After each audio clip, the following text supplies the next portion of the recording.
Yeah, that's right, I see the chat. I see y'all rocking, I see y'all coming. Hit that like button as you enter the building, you know what I'm saying? Hit that like button, show your love, show your support, you know what I'm saying? This that dope soul, this that new thing. Nobody don't know about it.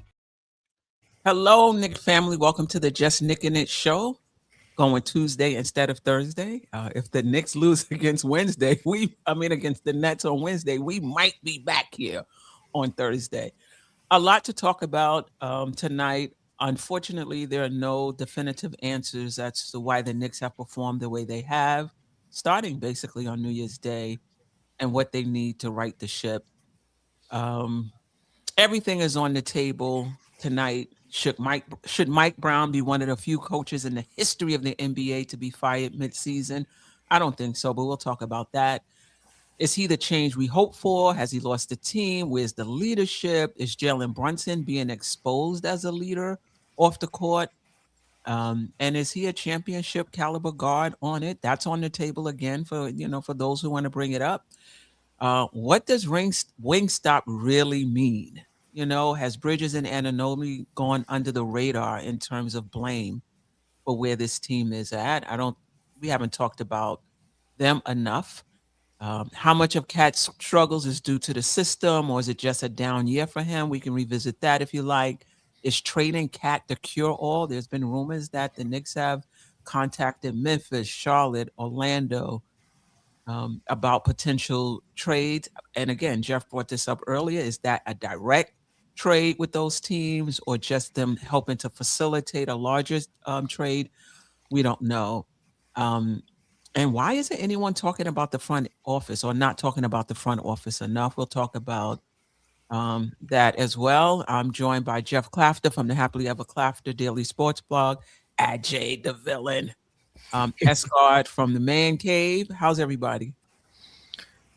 Man, good to be here. Not good. No, but it's good to be here hanging out with you guys. Right? We've been hanging out with Knicks fans, and Escard, it's been a minute, so yeah, it's good to have you tonight to do the show with us. Yeah, it's always good when family comes to the funeral, right? Exactly. That's what I was going to say. or the party, or the family reunion. Right. Yeah. Let's see. Like I said, tonight there's no answers to what's going on with the Knicks. There's no answers, definitive answers, I should say, in terms of what should be done. We're just gonna kick it and talk about it, give our thoughts, see what the chat have to say about it. I'm gonna start with Mike Brown. Should Mike Brown be one of the few coaches in NBA history to be fired mid-season? I don't think so, but I'm interested in what you guys have to say and why. And then we'll get into more specifics about Mike Brown. Escart, we'll start with you. Yeah, I mean, I'm with you. I don't think Mike Brown should be fired because at the end of the day, in the beginning of the season, the team was playing Mike Brown type offense. Within the last 2-3 weeks, they ain't running no offense. They're not running his offense at all. And most of it, to me, like I said, is because they're reverting back to Tom Thibodeau offense. This is a half-court team. This is not an up-tempo team. Everybody can see that. That's the problem. They're a half-court team. They want to play slow. They don't want to play fast.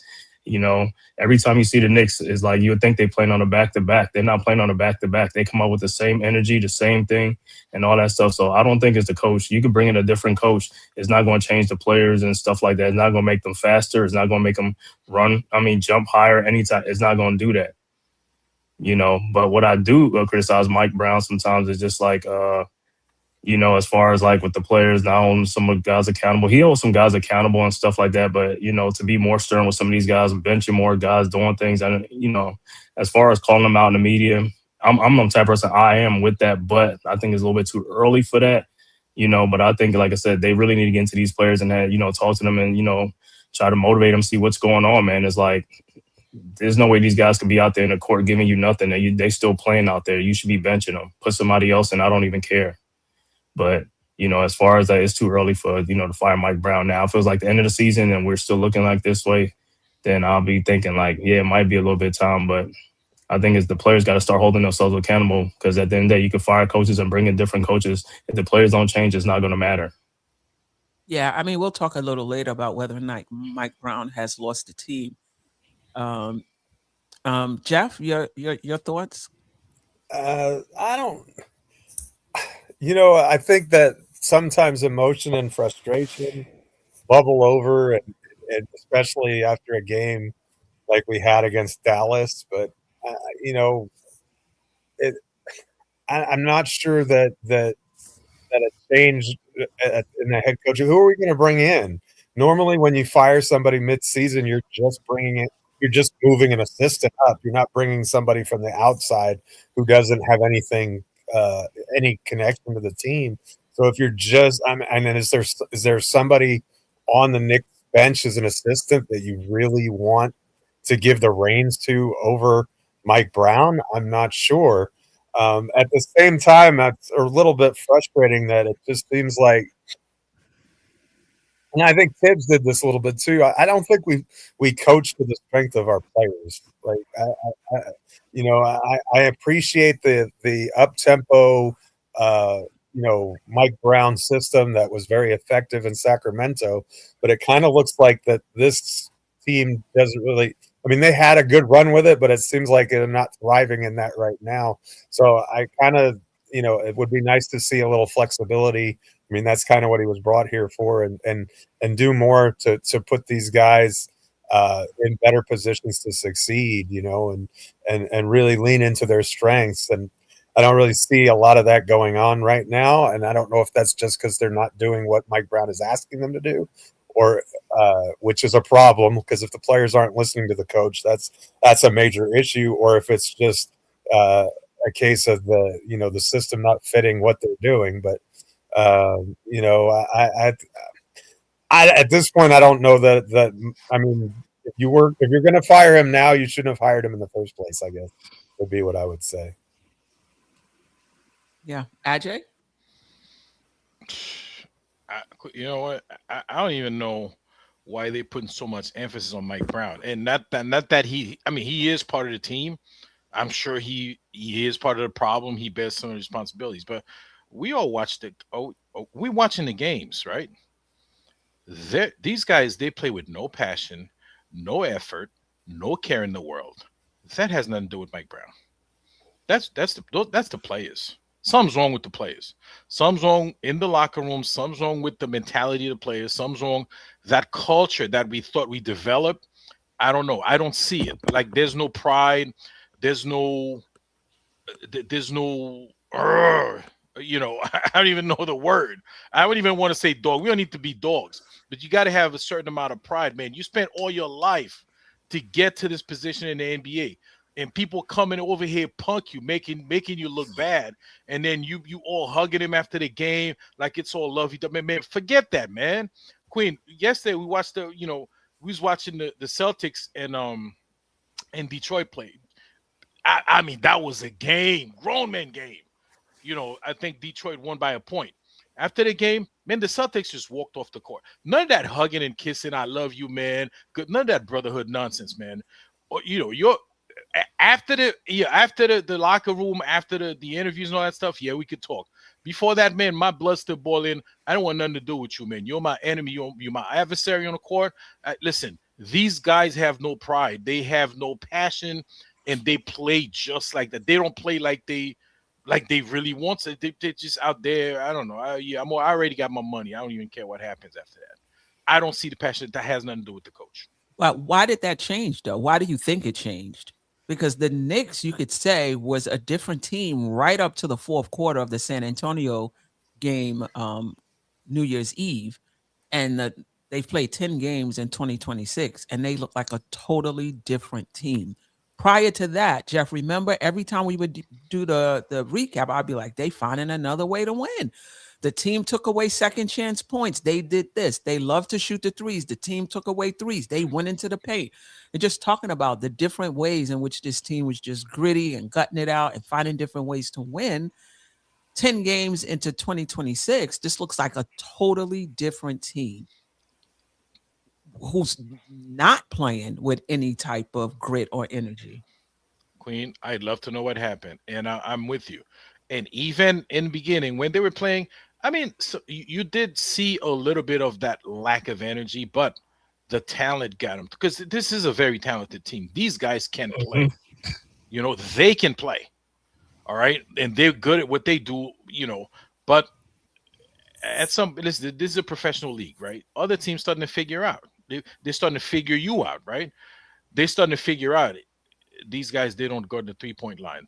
That's why every team come in here, you know, they shooting high percentage from three, right? The league's starting to realize you play tough with us. We get frustrated. Cats starting to commit fouls. These guys, they starting to let the refs, the calls get in their heads, and then they lose it. So they all figure this out, and they all play you the same way. You realize every time we lose a game, Queen. I mean, one thing is our shots not falling, and we don't know how to do anything else. The minute the shots don't fall, then we completely lost, right? We can't play defense. We can't do anything else. But then most of the games we've lost in that stretch is the teams are playing this tough. Even soft teams are coming in here playing this tough. Soft teams, they come in here, they playing the Knicks, all of a sudden everybody tough because we look softer than they are. Escott, what do you think the change has been? I mean, none of us know. What would you guess? I think it's the players. I mean, like I said, they was running the system in the beginning of the season, and then they stopped running right after that game. They just stopped running. They reverted back to their old self. Like I said, don't want to run up and down the court, don't want to hustle, don't want to do anything. And the effort has not been there, man. It's the effort. Like I said, you can look at any NBA game. All you got to do is put effort and stuff like that. You're going to win games, but the Knicks have no effort. They have no energy. And that's part of the problem on the Knicks. Majority of the Knicks players have low motors. They have low energy players, and that's part of the problems. From the core four, they have low energy players. And in the NBA, it's a lot of high motor, high energy guys in the league. The Knicks don't have too many of those. I mean, really, they don't.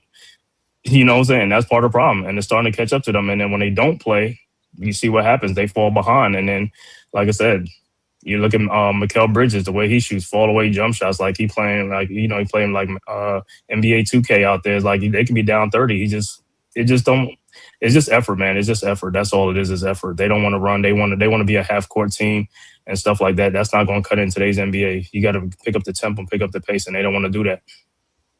You could be a half court team and still play with pace, though. I mean, yeah, but you have to have high basketball IQ, and they look like they don't have the IQ right now. Don't know what's going on with the IQ. That's another thing.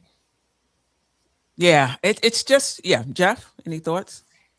It's puzzling to me because, like, I get what Escott is saying, and it's certainly on its face, it definitely looks like that. But then you look at the box score and you see Karl Anthony Towns with 18 rebounds. You know what I mean? And you don't get 18 rebounds if you're not, like, you don't luck your way into 18 rebounds or nonchalant your way into 18 rebounds, and so I wonder if it's not as much energy and effort as it is cohesion. And maybe I'm wrong about that, but I'm wondering if it's in other words, I don't think the Knicks just decided we're not coming out to play today at all. Good night. I know we're not making shots, but I'm wondering if they're just not on the same page, and for whatever reason, that maybe there are personality conflicts and they're freezing one player out or another. I don't necessarily see that, but I'm just wondering if it's more of a chemistry issue than it is an effort issue, because I look at the way that Mitchell Robinson played against Dallas, and I don't see a player who was not playing with effort and energy, so the defense has been poor. I'll admit, and Jalen Brunson gets hunted like crazy and to great effect, and all the rotations have been slow and those sorts of things. But at the same, and some of that with the rotations again points to a team that's not playing on a string, that's not connected, that's not five. And it would appear as a lack of basketball IQ, right? It would say, hey, if we're not connected, if we're not all of the same mind as we're defending, then it's going to look like, well, he didn't get to that shooter, he didn't rotate correctly, and those sorts of things. So I'm wondering if it's more a case that they're not playing for each other and they're not playing smart, as opposed to they're just out there, not giving any effort. But maybe it's 6 of one, half a dozen of the other. I don't know. Mm-hmm.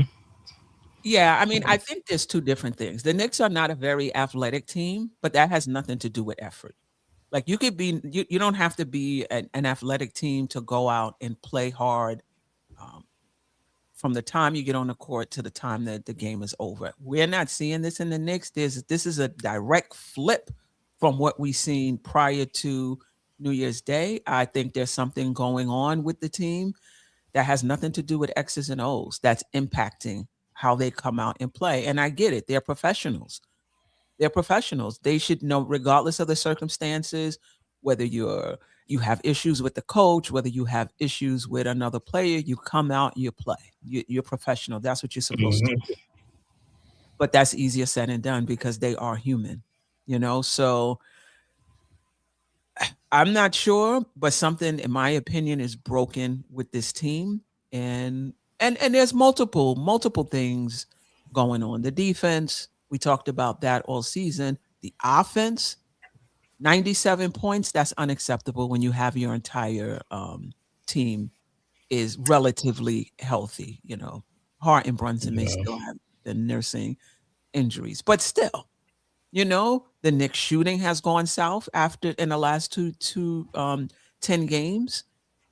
They're bottom of the league in offense, bottom of the league, and I don't know if bottom of the league in offense, maybe like 16th in the league in offensive. No.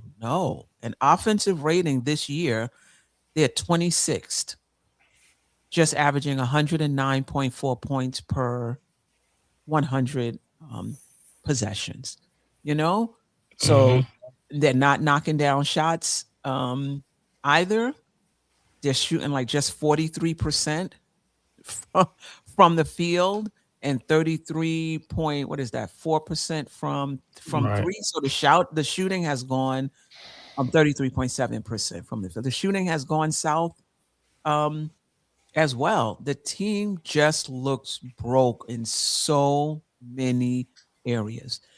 And I don't know if you could say it's 100% the coach. I don't think you could say it's 100% the players. I think there's a mix of both. If you had to put a percentage on it, Ajay, where would you place it?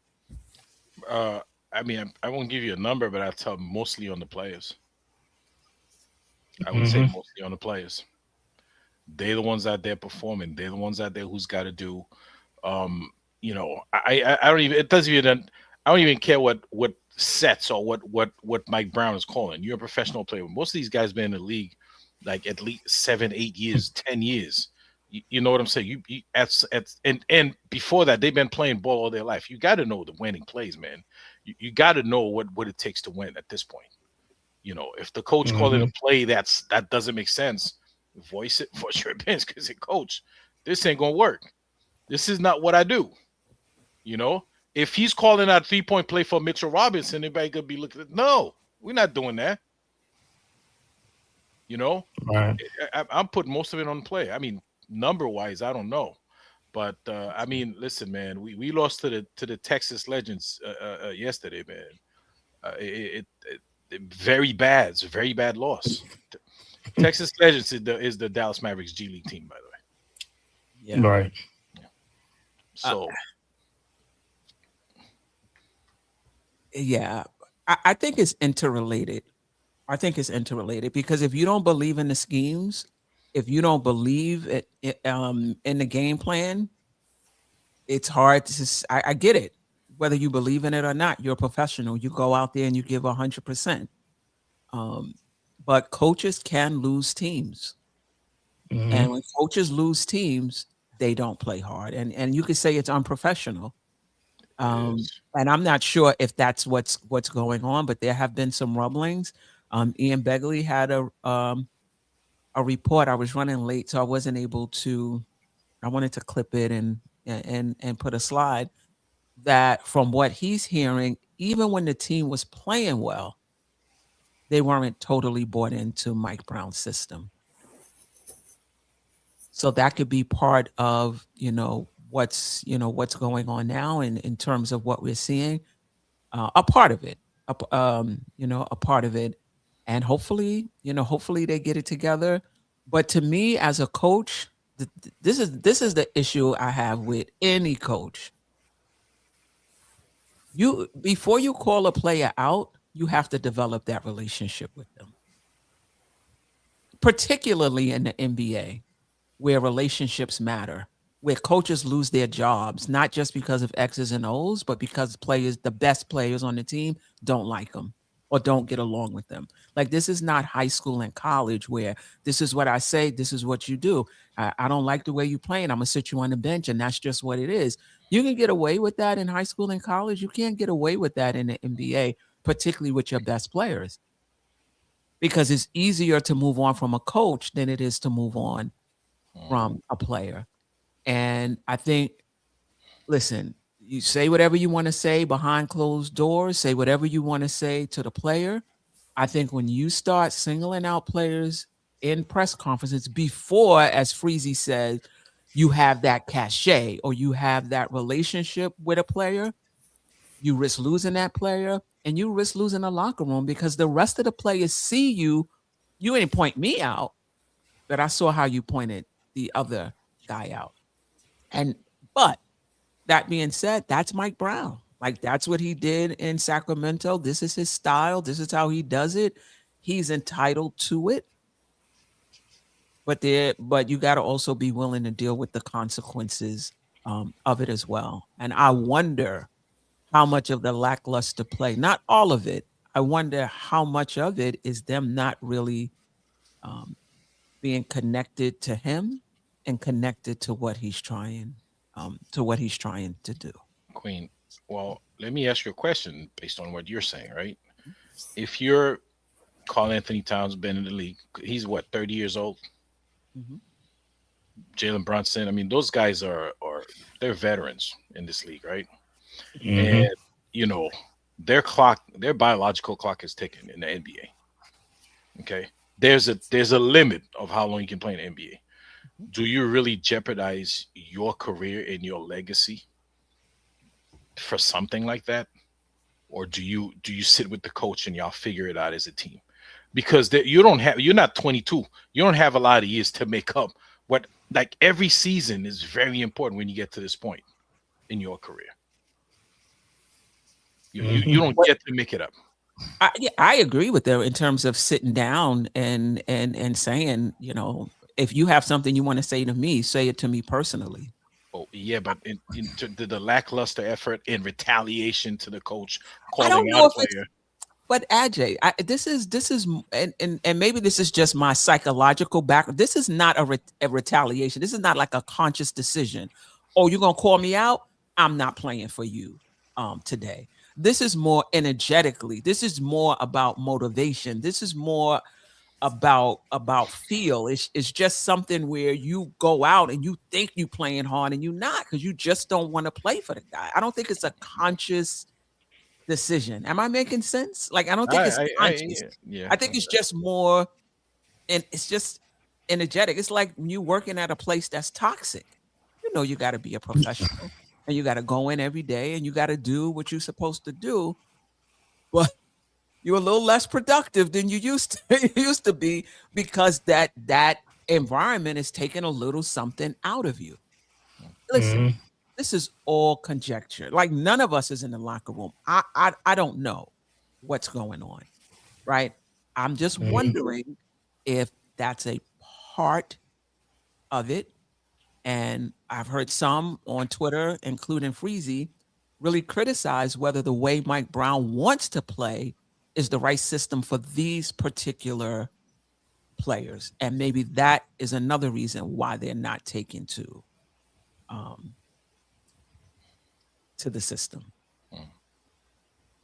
Escart, you wanted to say something? Yeah, I was going to say something. Right. To me, I think it's like 85% players is the blame and 15% the coach, because at the end of the day, it's the core four. That's the problem. The other three guys, Josh Hart, Mitchell Robinson, and Deuce McBride, is still doing what they're supposed to be doing. They've been consistent. They're very consistent. It's the core four that's the problem. They're not playing the way they're supposed to, and that's what the big problem is. And that's why we are where we are. What, 2 of the last 11 games or something like that? The core 4 has not put they have not put their end of the bargain up. And the bottom line is you're getting paid to perform. These guys are getting paid. The top 4 players are getting paid. When you're getting paid, you're supposed to perform. So there's no excuses. And Mike Brown calling Cat out, yeah, it's just like these players of today. They're just too soft. They're soft. They want to get paid. Don't want to be criticized. Nothing like this. Work on your game. Work on your physicality. All that type of stuff. I mean, I don't care you call out Cat. That should drive Cat to be a better player or something like that. Do what you got to do, man. You know what I'm saying? You're getting paid. You ain't getting paid peanuts. You're getting paid $50-something million. And you're getting called out by other players in the league. It's not just the coach. It's the other players in the league. So it's a problem. Man up. That's all I said. Be a man. Play like a man. That's all I got to say, man. Anybody else? Well, I was talking to Delusional last night on X, and I said that it was everybody's fault but the popcorn vendor. And he said that we needed to blame him too. So popcorn vendor, you get 5% for my guy Delusional, and the other 95% falls on the coach and the players equally. Queen and I were talking after the show this morning. The only thing that Wingstop seems to be stopping nowadays is themselves, right? And so when everybody's underperforming and it nearly and so that's on the players and it's on the coach. I mean, the coach's responsibility is not just X's and O's, but it's Jim's and it's Joe's, right? You gotta be able to do both. And right now it kind of feels like we're not doing either. I don't think schematically we're adjusting to what the league has really been doing to us for a year and a half. I mean, I don't think, I think teams are leaning into the physicality and playing cat with a smaller player. And we just kind of seem to do the same thing over and over and expect different results. And then, we're not doing the cutting and off ball movement things that Mike Brown professes and he teaches, and we're not getting out in pace, but part of that is because we don't get stops. It's really difficult to play at a fast pace if you're taking the ball out of the net every time. I think that's a big issue. When you get the rebound, you could push the ball up the court and get into your offense before the defense has a chance to set. It's not easy to do when they making a basket every time down the floor. Plus, they're pressuring the guard, the point guard, whoever it is, or whoever's bringing up the ball. They're pressuring him so we don't get the ball across half court until 18, 17 seconds. And then you don't have time to run the sets and the cuts that you want to get open, especially if the ball sticks to a particular player. If you play a lot of one-on-one ball, which we've been doing, not just Jalen Brunson, because when he was out, we were seeing a lot of the same thing. OG Anunoby, not this past game, but the previous game, really took the ball. He was aggressive, but he was just like, it was as if his own world going 1-on-5. And I think his shooting percentages reflected that. I think he was like 6 of 18 or something like that. And so, and I don't mean to pick on him specifically. I'm just saying it's right now the Knicks effort is collective failure, and whichever players or coaches we like best are getting less % share of the blame thrown at them from a fan standpoint. But at the end of the day, it's a team game, and they're all responsible for how the team acts. Jalen Brunson is not leading this team in a way that's conducive to winning right now. So I think that he deserves full criticism. Towns is shooting well below his career averages for an unknown reason. I don't know if it's a hand injury or whatever the case may be, but he's struggling to finish around the rim, and he's not getting the calls, and he's letting that affect his attitude. Mikal Bridges loves the back of his milk carton. I mean, you can't spell Mikal without milk, so I guess that makes some sense. But and Josh Hart's been in and out of the lineup. Mitchell Robinson is a part-time player, and so all of these things are lit. In and of themselves, you could probably survive any one of those things. But when all of those things go south at the same time, this is what it looks like. And we're going to get into that, Geoff. We're gonna break each of those down as we go along. I just wanted to start with Mike Brown and get that out the way. Let me just get to the chat, see what they have to say before we move on to the next segment. Sharon, good evening. Cat gets 18 rebounds because he's given up defense for rebounds. Defense is rebounds. If you're not getting defensive rebounds and you're not closing out the possession, then that possession, extends. It's not on Cat to get out and defend the three-point shooters. I hope you're not blaming Cat for the three-point shooting percentage. Now, trust me, I'm not defending Cat defensively. He's been bad, and we know that about him. But I'm not going to sit here and say that the reason he's bad is because he's rebounding the ball.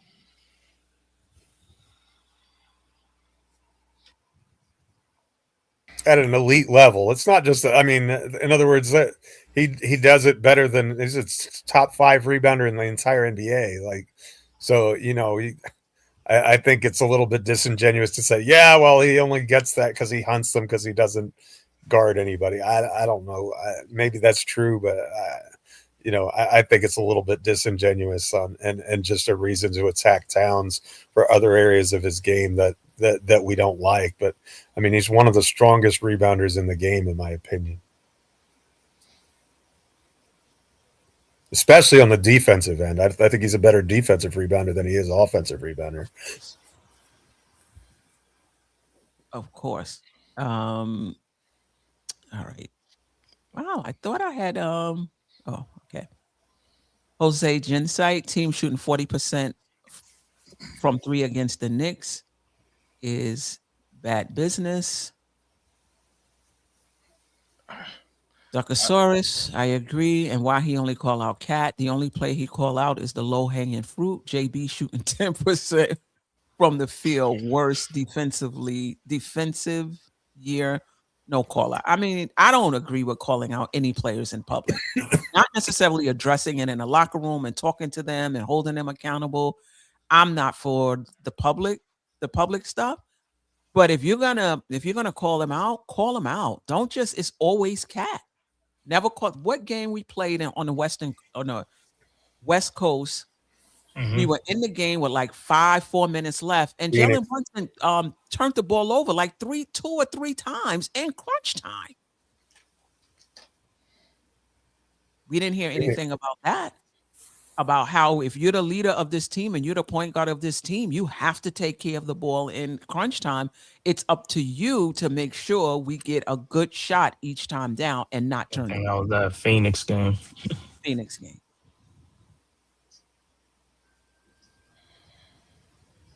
Okay.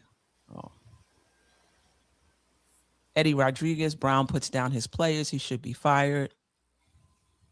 Yeah, I think you have to give him not just this season. I think you also have to give him the off season to bring in players that fit with his system and then see how that plays out next season.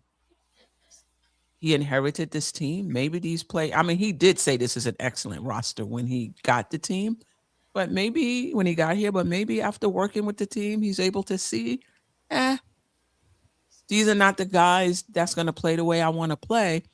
And there's 2 ways about this. We went back and forth with this last year. Do you bring in players to play your system? And do you try to create a system that works with the players that you have? Where are you guys on that? Yeah, man. I look at it as like the players he got. I ain't gonna say the players are like damaged goods. These guys ain't getting any younger. You see how these guys run up and down the court. They barely can get up and down the court. Their athleticism, you can see it. They have a lot of players that play with a flat tire. And like I said, their core 4 play with flat tire, and that's part of the problem. You have to have high energy guys that can get up and down the court, do some things, and these guys just can't do it, man. So they can do it in little spurts. They could do it in little spurts, but not in full game. And that's why when they play younger teams, they get, outworked, outrun. So do you think that there should be a tweak to the system, given who this team is right now? A tweak trade. I mean, the only thing, that's the only thing is just a trade because Mike, if he wants to run up tempo, so he's not going to go to a half court system. I mean, and even if you play a half court system, if the guys are going to do the same thing, just stand around and watch somebody dribble, not move, not cutting, and stuff like that, setting for 3-point shots, it doesn't matter. These guys was running the offense in the first, like I said, beginning of the season, it was moving and doing everything, and that's why it was working. They stopped running it. So, And that's my point. Then how much of that is flat tire, them being slow? They did it. That's on the players. That's what I'm saying. They're not playing the way they was playing. That's what we're saying. Right. But there's two things that's being said, though. One, get rid of the players because they're old, they're aging, they have flat tires, they're low energy players. But yet those same flat tire players, low energy players, ran the system in the first part of the season. Like, what's the difference now? Why can't they run it now? Is I guess what I'm trying to figure out. I'm not saying I know the answer. No, I know. It's almost like they can't do it for a full season. That's the problem. I mean, early on they could do it in short spurts, and that's it. They're not going to keep it up during the whole season and into the playoffs in the 7 games. So they're not going to keep it up. That's what we're saying. It's like, I ain't gonna say they run out of gas, but it's like that's what it looked like. Yeah. Again, pace doesn't necessarily have to be in transition, running up and down the court. And you can argue that for this particular team, you probably don't even want that. You might want opportunistic fast breaks with maybe the point guard and the 2 wings with your bigs trailing. But in the half court, moving the ball and moving your body, it's hard for me to believe that the Knicks are too old for that. That the Knicks are not athletic to cut and move the ball. I'm not saying they just stopped doing it. I think you're right. I mean, they just stopped doing it until they get back to doing that in the half court and whatever. They'll be okay. But if they decide they don't want to do it, it's not going to work. That's up to the players. That's why I say it's on the players. They got to decide they want to play or they don't want to play.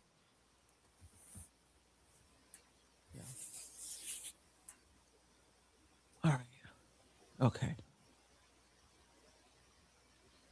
Keith Turner, you fire Mike Brown. Nobody is taking this job.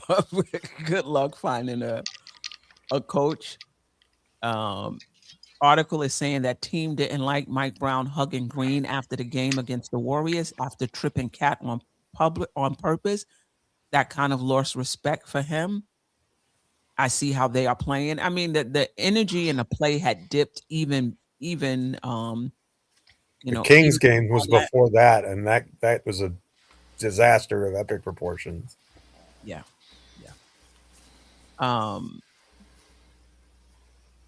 Paula Williams, Tibbs made this team what it is. Mike Brown is there's a bozo. That's why Fox got him up out of there. His lack of respect for Cat is trash. Okay. I think Mike Brown calls out Cat and things changed since then. Mike Brown lost Fox and Sabonis in 1 year. This is more Mike Brown comments because we're talking about this segment, and then we'll move on. This team mentality is cracked. Okay. In game, what happened to the whole open door policy thing with the team? If Cat got an issue with Mike Brown, then why can't they just hash it out? It's a good point. All right. Queen, a lot of Mike Brown comments, and shout out to David Smith. A lot of Cat comments. Queen, we got to purposely do a show during the Knicks game to see if David's like if he shows up, because then we'll know that's really Cat. That's like Cat's burner account. He can't be on here. He can't be on here. David Smith alone, Jay. Come on now. Shout out to David Smith, man. That's my guy. Cool Cal G, Brunson with we don't know where it's broke. Like, to me, there is an emotional break. Some of it might be X's and O's, some of it may be that, but there's something else going on. Cool guy Kyle G says Brunson with his college boys and dad on the bench may be getting old for some. Maybe. That may also be why Mike Brown doesn't call him out. As well.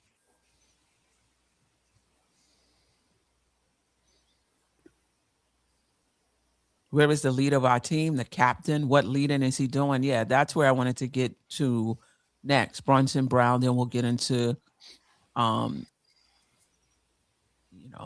Well, Cat. We'll get into Cat too. But I don't think Brunson has been talked about enough during this stretch, right? He's almost like, Teflon Don, like nobody doesn't want to, say anything about him. But what have you noticed, if anything, with Brunson's play, his leadership or lack thereof, if you have any thoughts on that? And have you seen enough to still believe in him that he could be the best player on a championship team, or that the Knicks really need to bring in a player better than him? Ajay? So during that stretch, obviously his play has gone down. Like, it's not the same level of production. It's not the same energy. And it's really not the same. And, you guys on here know I like Brunson and I like how he plays, and I defend him when the rest of the team ain't doing nothing. He doesn't pass the ball, but he hasn't been shooting the ball well. Okay, that's probably one of the reasons why we've been losing the games. And so it's a combination of him not shooting the ball well and not getting other players involved. And that's, when you're not shooting well, that's when you got to try to get other guys involved, right? To do other stuff to get the help.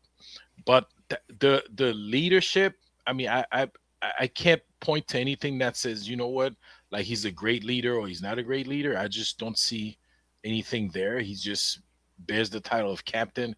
I think I've seen videos of him the other day on the sideline, gathering the troops and having a conversation on the sideline. I don't know, whatever the hell that was. It didn't do anything for the game. But on the court, I don't see a whole lot of leadership. And in that stretch of whatever 11 games that we've been bumbling, as Clyde like to say, like the play hasn't been great. Obviously he missed a couple of games in between that, right? But even before he went out, the play wasn't great. So when he's not shooting the ball well, everything else falls apart, right? He's not making good decisions. He's turning the ball over. He's pounding the hell out of the ball more than he would normally do. It's like it's a domino effect from that point on. So, and I don't want to go away from Brunson, but I think that's actually how the entire team function. When what they do well is not happening and they don't know how to do anything else.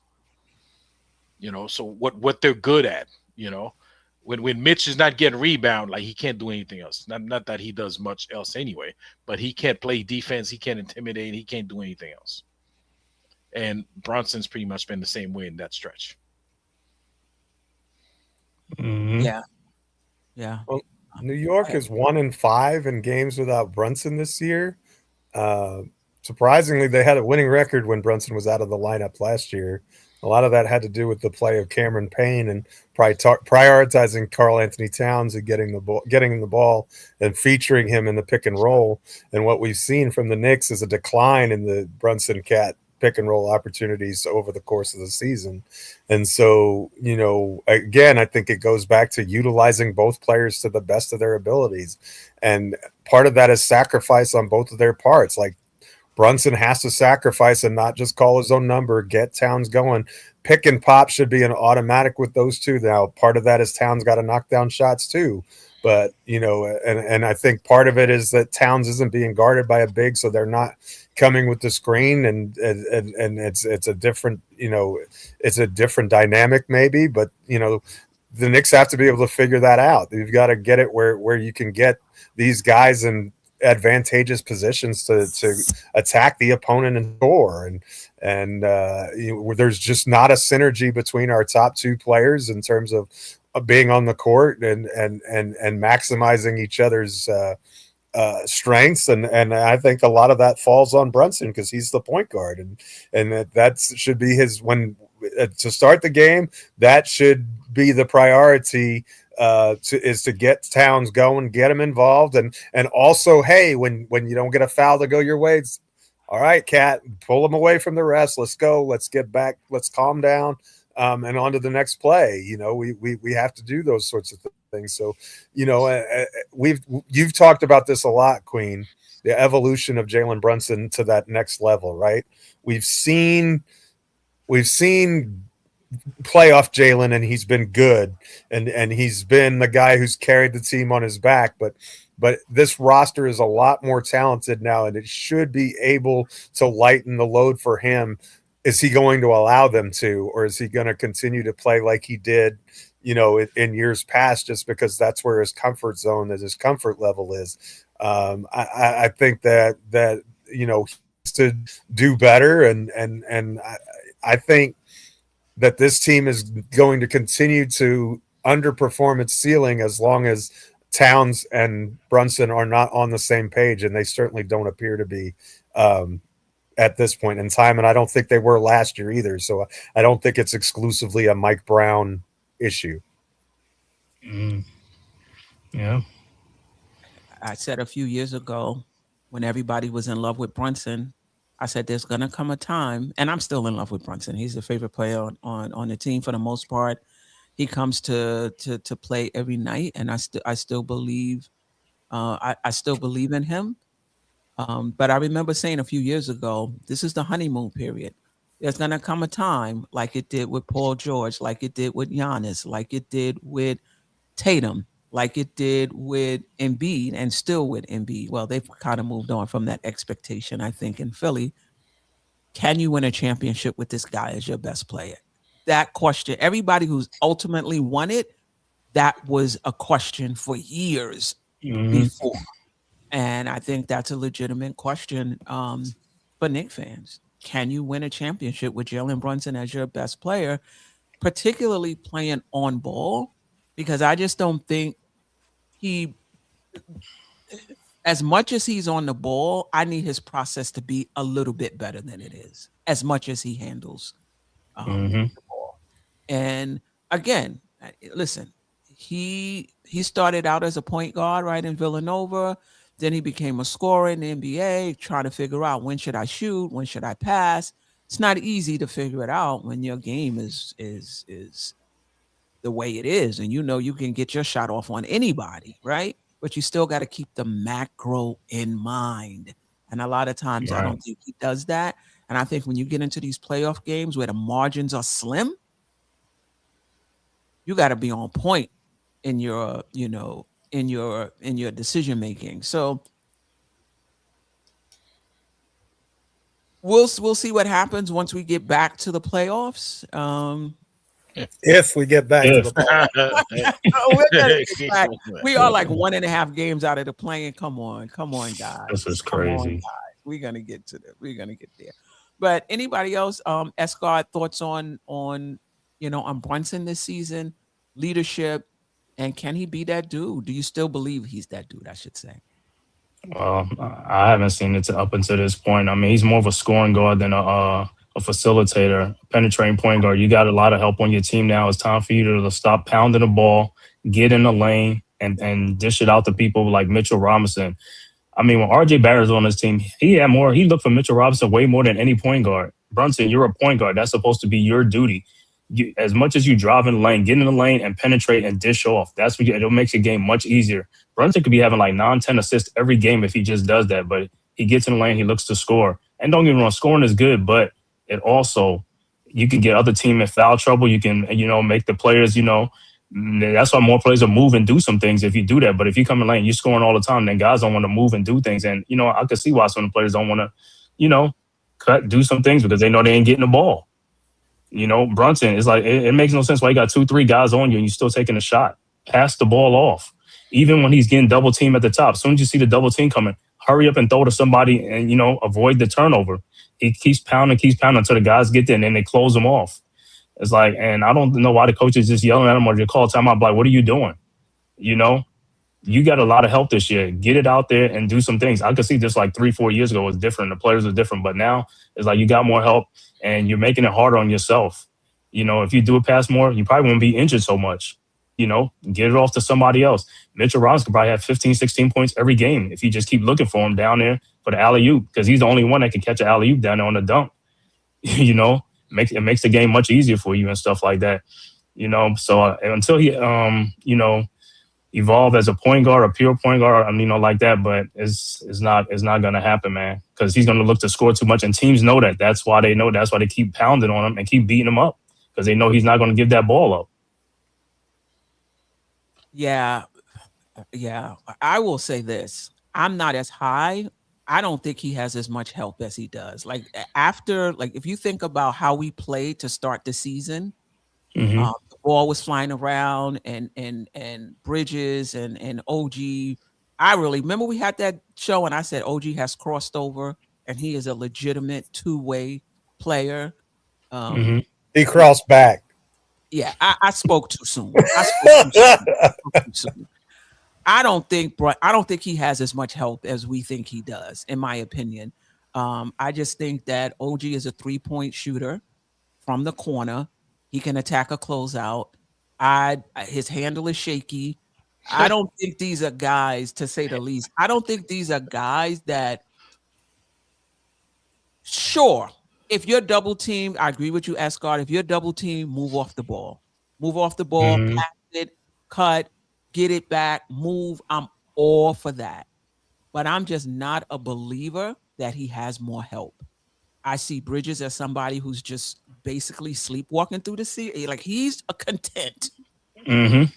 Playing within the flow of the game, passing the ball. If I get it, I get it. If I don't, I don't. And we're going to talk about him later. And OG just doesn't have that offensive skill set against really good defenders. You can see it sometimes, and I'm like, whoa, wow, like. But it's just not consistent. And I think when you try to get guys like OG to do more than they're capable of, they get exposed. And I think that's what we're seeing from OG Anunoby. But that's separate from, if there's a double team, you need to find the open guy. And I think when you find the open guy, just shoot it. Like don't try to do too much. I just don't think he has that game. I think Bridges does, but he just decided that I'm not going to be that guy. Queen, whenever OG drives the ball, it's not just the shaky handle, it's the lack of stability. He always falling, man. I mean, yesterday he took a hard fall. Like he found the one little wet spot on the floor to slip on, and it was like the fall was so hard to say you like us, like you're lucky he didn't break something, man. And it happens all the time with him. I thought, but he seems so strong. Like he seems so strong, but when he drives the ball, like he I don't know, he's slipping and sliding, falling. I don't get it. But there are times when he looks fantastic. He just goes through contact, lays it up, like, or he'll drive in and pull up and hit a short jumper, but it's just not consistent.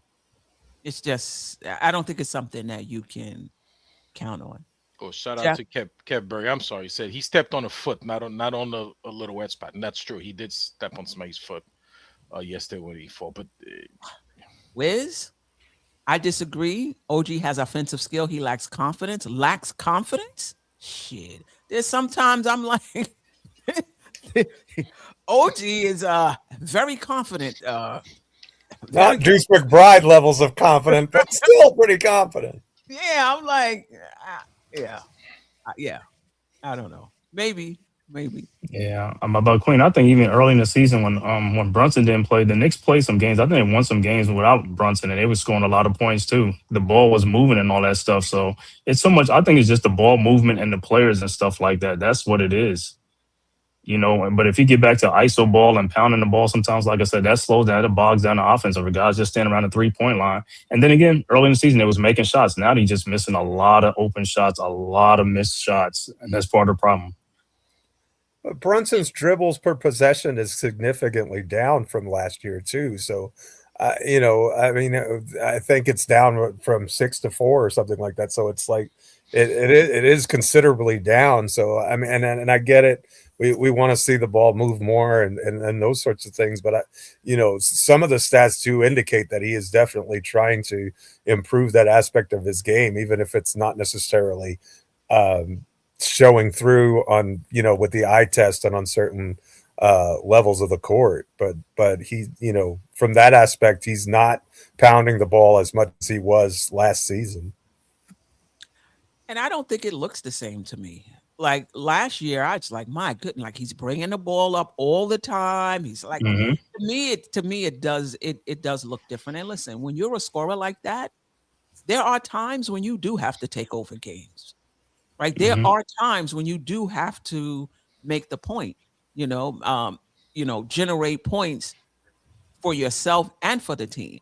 But if nobody is hitting, that's the time when you do have to get to work, So I think it's a balance because I don't want Jalen Brunson coming out there and trying to be Halliburton and just passing the ball around and just being a facilitator. That's not going to work for the Knicks because they just don't have any guy that can consistently put the ball in the basket, in my opinion. So I do think he has to find more of a balance. I would agree with that.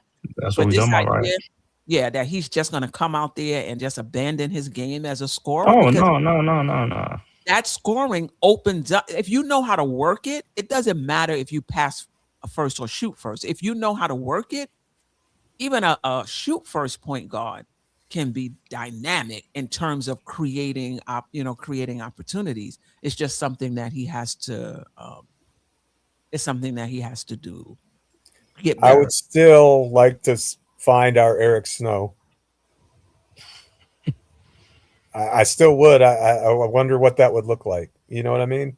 If we just had that kind of guy who could, and what he unlocked with Iverson and took that team to the finals where they lost to the Lakers. But I don't think anybody thought that roster should have even been there except for the brilliance of AI. So I'm still kind of wondering from a roster construction standpoint if we wouldn't be better off finding ourselves. Obviously, archetype is different, the game is different, but somebody who can shoulder some of the point guard responsibilities and allow him to play off ball with impunity and can defend the bigger guards. Maybe a Drew Holiday or somebody like that, and he may be a little bit too far past his prime, but and DeJounte Murray if he was healthy, which he's not, but that kind of archetype player next to Brunson that he's never really had, in my opinion. Mm-hmm. Yeah, and I don't think that player has to take the ball out of Brunson's hands totally. But just having two guards that can go, back and forth and both can, run the offense, to me, I feel like that's the Knicks' best chance of winning a championship, in my opinion. They have to me, and I thought it was a priority after last season as well. They didn't clearly they didn't agree with me. We shall see. But you know what I'm saying? I think part of that is because of the Knicks up against the second apron. You got, it's the salary. If you had like big contracts instead of 4, you can, round out the team with that. But you're not getting really a good point guard at $1 million a veteran minimum, So you got to give $7 to $10 million for a good backup point guard. And we didn't have that. You got to move one of the wing stops. To me, I feel like it's so important for the Knicks championship aspirations. I would move one of them. Now, obviously, I wouldn't move one of them for Drew Holiday right now. Again, he's at the end of his career. But if you found a player like that with that architect that's in their prime, or maybe even slightly, yeah, because the Knicks window is not 8 years. The Knicks window was what, 3 years? Mm-hmm. So I would definitely give up. For me, it would be Bridges for that type of player if we can get them. If we can get them. I was gonna say you might as well say Bridges. One of the wing stops to just come out and say Bridges, Queen. Because some would say that they would give up OG. Nah, come on. Yeah, OG contributed more than Bridges. Bridges not contributed nothing to his team, man. I think that's a bit of an overstatement. But I think if I had a choice, it would be Bridges more than OG, at least because OG could probably go against Jalen Brown and Tatum and something like that compared to Bridges. If you had to keep one, that's all. I would rather do that. Have a bigger wing than Bridges. But a point guard I would like would have been a Tyus Jones, but he was priced out of our range. A But he's ball a handler, smallish strong ball. guard, though, Yeah, isn't but he? he's a strong ball handler. That's the thing. It was a strong ball handler, like to help. Because a lot of these guys, their handles are too weak, man. When the Knicks get pressured and stuff like, they're going to turn the ball over. You see, and you need a strong secondary ball handler with Brunson. Okay, sure. Oh, JJ said he would trade Both. he would trade I, both of them. I wouldn't mind keeping OG Anunoby. I think he could be helpful. Yeah. All right. Anything else on Brunson? Let's get to Mikal and OG. Then we're gonna get to Cat. That's gonna be like a whole other. Yeah, what you was gonna say? You talking about the wing? Oh no. I was laughing at. We kind of started on Mikal Bridges already. Then you say let's go to Mikal. I'm like, oh man, Queen want to pound on him. Well, I mean, you want to trade him now. You want to talk about him. Well, I want to talk about both of them. I mean, the idea was that you have two weak defenders, and that you were gonna, start Mitchell Robinson, which they did to start the season with those two guys, and that was going to really help the Knicks on the defensive front. And I think the question is, have they held up their end of the bargain defensively, or do you feel that it's just too much to ask them to cover for the defensive flaws of a Brunson or Cat?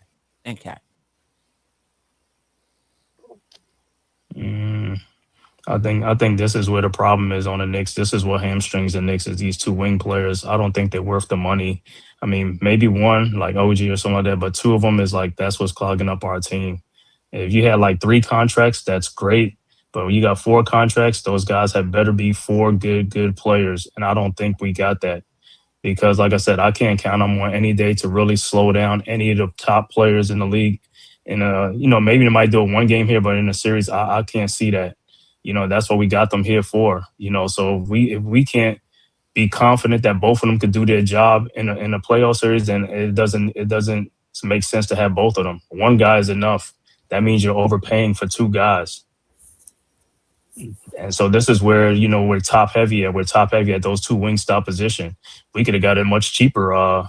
Najee Marshall, somebody like that. Look at the dude Goodwin on Phoenix. These are cheap players that can play the position Mikal Bridges is doing. And we got to pay this guy $40 million next season or $39 million, whatever it is. So I don't think coming into the season, like I said, Mikal Bridges is too lackadaisical for me, man. The fall away jump shots, things like that. I could live without it, man. And the 5 draft picks, I'm not going to harp over that and cry over that because that's already done with. But I don't think he was worth it. But for me, I'll get rid of one of them, and it'll be most likely I'll keep Anunoby than Bridges because, like I said, you need like the bigger wing player and things like that to, because at least OG could play probably at the 4 at some point. Mikal can't play the 4 at all, not at all. So you can move OJ from the 4 to the 3. So I'll keep OG. Yeah, I will say about the other guys you mentioned, they may be better defenders, but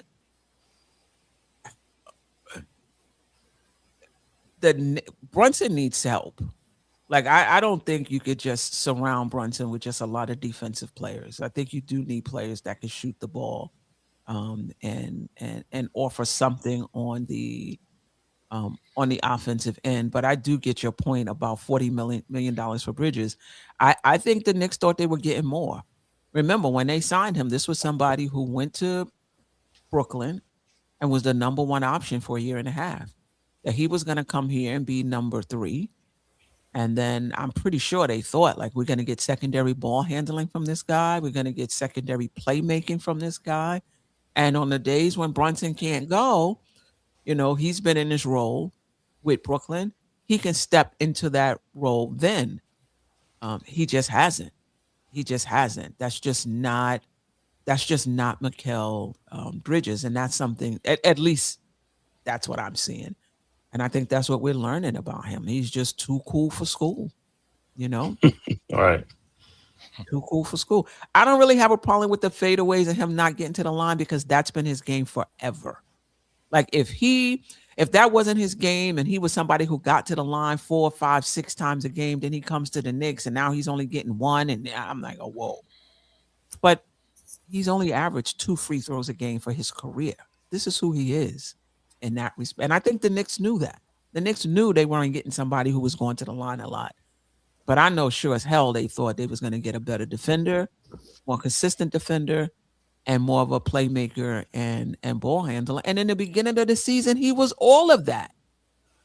I was like, if this is Mikal Bridges and if this is OG Anunoby, we're going to win the chip this year. Like, they were playing at a high level, and then it just dipped off. That's why I try not to get so excited. I was excited about OG because there's a difference between a good stretch and the entire season where this is where I live now. This is where I live. This is not a good stretch. I live here. This is what I do. And I thought OG was there, but I don't think so. Ajay, thoughts on either one? Well, you know how I feel about the two of them. If I have to get rid of one of them, it's gonna be Mikal Bridges. You know, the other day, Queen, there was a game, and I text you. I said, "Listen, I'm watching the game, but I'm actually just watching Mikal Bridges." Remember, I wanted to say I'm watching Mikal Bridges, see what he does, and he doesn't do much. Like he's suspect on offense, suspect on defense, and a lot of times, man, a lot of games he play, the one guy killing us is the one guy Mikal Bridges is supposed to be checking. You know, he doesn't go over the screens. Like, it's his this thing that he's avoiding contact, so he doesn't fight through the screens. You know, he doesn't. I don't know. It's just not. It's not. He's not. He turned out not to be the defensive player we thought he was gonna be when he came over here from the Brooklyn Nets, and he's not the. I mean, Brooklyn was the first option. He was number one option, so he was getting a lot of touches. But now, and I think somebody mentioned that in the chat, he's content to be the fourth option. If the ball comes to him, fine. But you know, he's not really aggressive, and you know, he's content to do his little mid range, his little, whatever little corner three he gets or whatever. But he just doesn't, like, he's just there, like literally gliding through it. If it happens, if it happens. If it doesn't, whatever. You know. And at the beginning of the show, that's what I said. These guys, they don't play with the grit. They don't play with the passion like they want to be there. You know, they don't play like they want to win. You know, if you 8 years into the league, man, you don't need the coach to light a fire under your feet to want to come out and perform for all of them. These guys are making $40 million a year. You need Mike Brown to tell you go out there and play, man. Come on. You know, so I mean, and I think I mean, I don't know, man. And I agree that we probably could have, gotten somebody, a cheaper player to do what he's doing, given similar or better production. I mean, if when DiVincenzo was here, we were talking. That was before we even thought that trade could happen, because the thing around town was that Brooklyn and Nets, they don't deal with each other, right? The Knicks and the Nets, they don't make trades. That doesn't happen. And like during one of the shows, I said, I don't see the point of trading for Mikal Bridges because his production is similar to what DiVincenzo is giving you, but for less money, right? And I'm not saying at that point, okay, and that's a couple of years back, obviously. So at that point, I didn't even know that could happen, that trade. And, I didn't even know that was before the whole Karl Anthony Town thing, all that stuff. So I didn't think the Knicks was going to go in that direction, but they did. And we have him now, but he's not coming through. He's just not producing to what he should be. I think what he should be on this team is, he doesn't have to be a second option, but sometimes he should slide into the second option. He should be capable to slide in in the second option if Karl Anthony Towns is having foul trouble.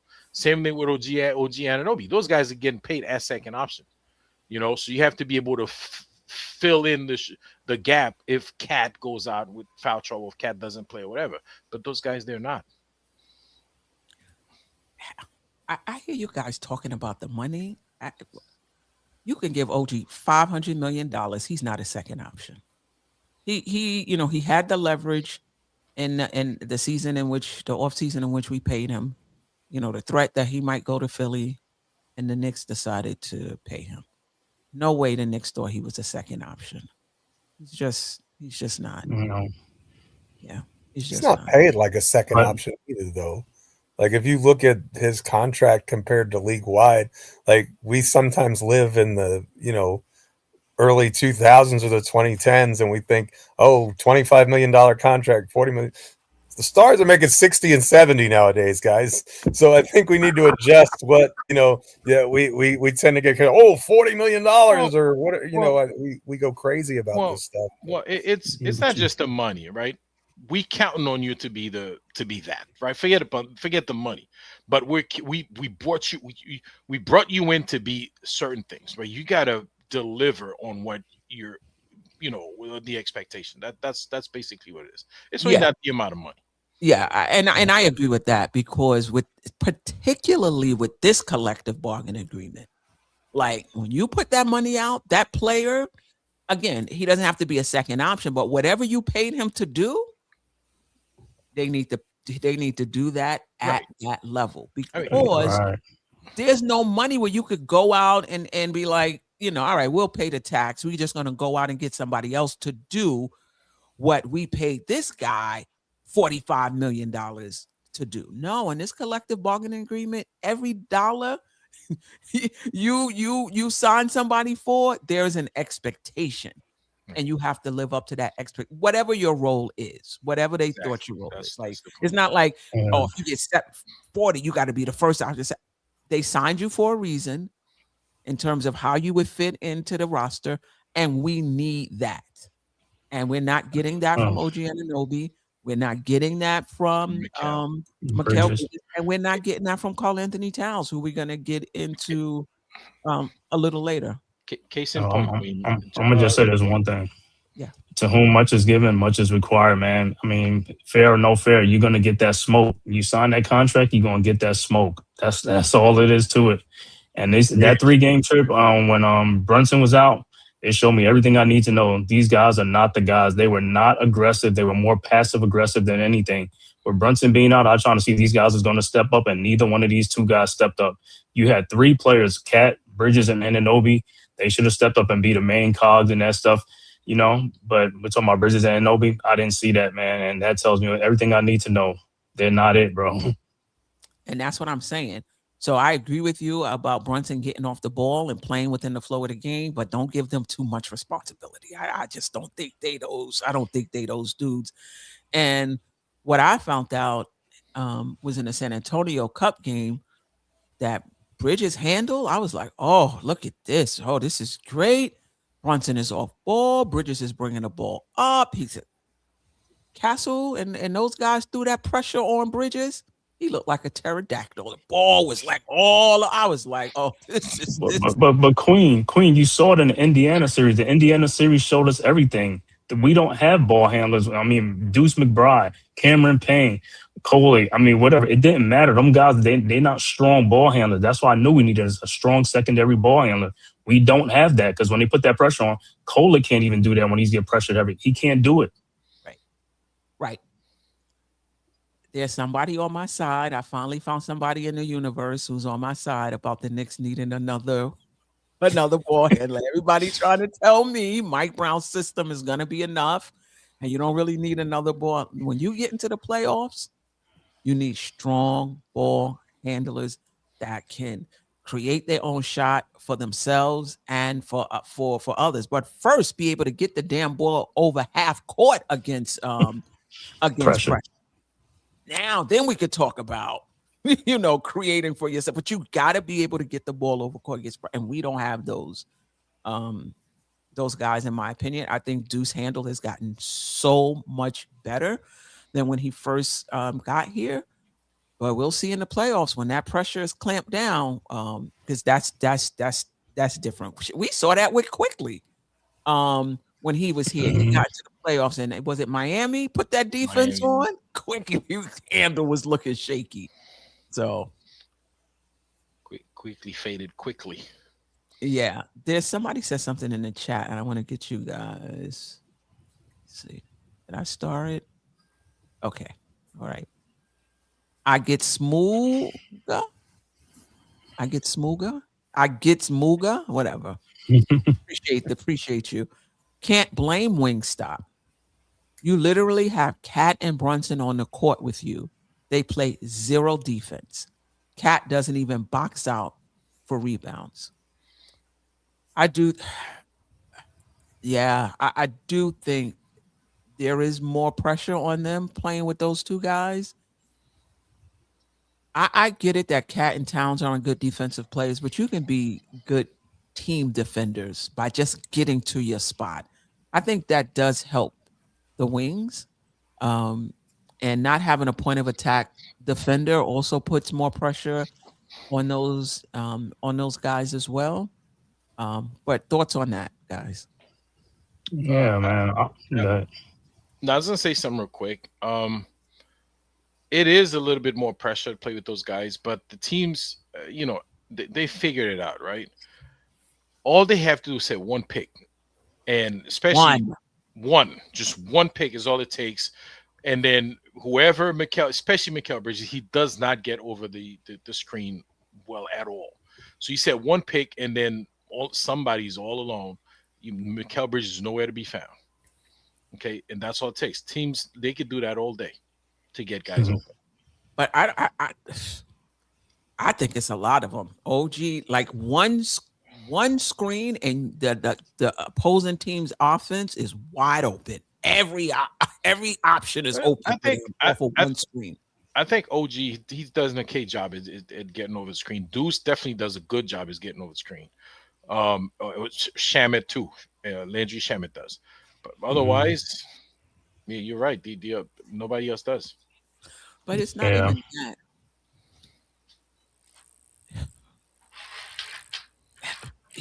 Yeah, I mean, we can go into defense for like the Knicks defense is just trash.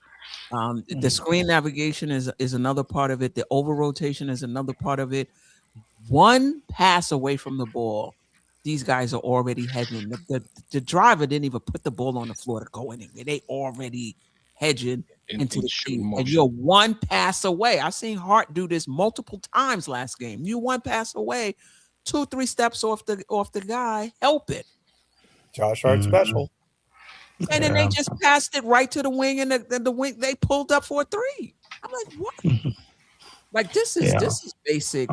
This is basic stuff. So yeah, I do get it. I've seen Brunson play better defense last year in terms of team defense and just being where he's supposed to be. There's been a drop off this season there as well with him.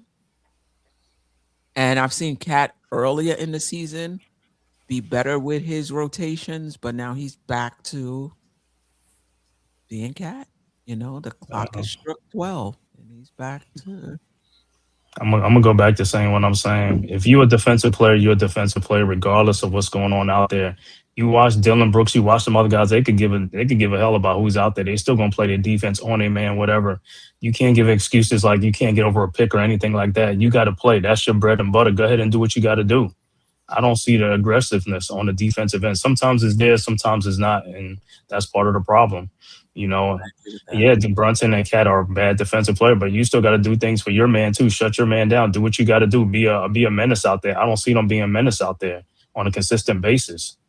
But I will say that you do have to be somewhat on the strength. Like in this NBA, because there's a lot of screens, you're gonna get screened off, and if you're not getting any help to slow a guy down until you're able to get back in the picture, like this is not like OG is on.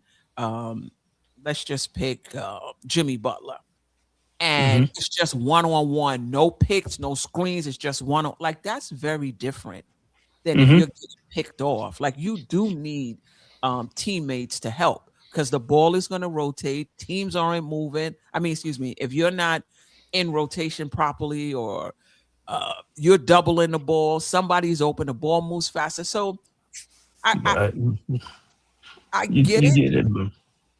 But you need help.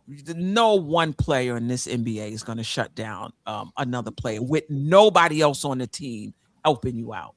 But I'm gonna say this: a lot of the Knicks defensive play, it's not even screens. It's just it's like they double and triple teaming like one guy for what reason? That's their problem. You don't have to. It's not even screens. They just, and that's why they always out of place. No, I mean, it could be a bench players, and they just, I mean, some Joe Schmo, and they just double team them. Who is this guy? Totally agree. I totally agree.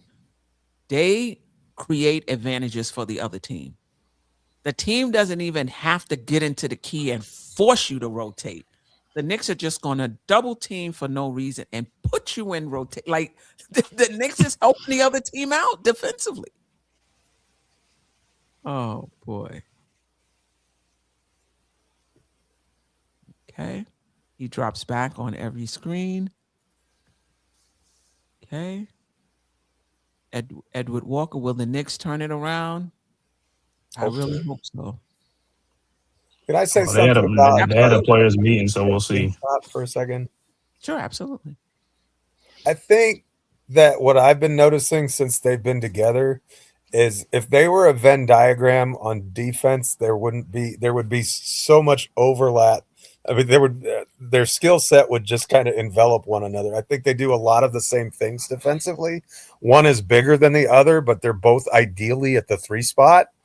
Neither one of them is a lockdown point of attack defender where you can just say, you know what I mean? Where you can just trust them and say, okay, you're going to shut down this guy, right? I don't think either one of those, but they're both excellent team defenders and excellent help defenders. They're really good when they have help of getting into the passing lanes. And we saw that earlier this year, especially with Bridges. He was getting in the passing lanes. And Anunoby too. They were both like playing 1.5, but neither guy is designed to shut down the primary offensive threat from the other team, regardless of position, in my opinion. If you have someone like a Jalen Brown, maybe a little bit more, because they have a little bit more of a chance like that. But most archetypes, the little guards are too fast for both of them, and the big guys can just overpower them. Especially Bridges can't play physical with anyone. So those two guys are good defensive players, but they're not lockdown, shutdown defensive players. And our best point of attack defenders are Deuce and Shaman, and neither one of those guys is better than average, in my opinion, as point of attack defenders. And so what we're doing is we're relying on these guys to be these elite defenders, and they're not. And that's kind of what I'm seeing. They have they're both good defensive players, but they're not the guys that you can just rely on and say, okay, take this guy out of a game, or we need to get a stop, put the guys, and especially when it comes to guarding smaller players, they don't have the foot speed and the quickness to really stay with them on a consistent basis.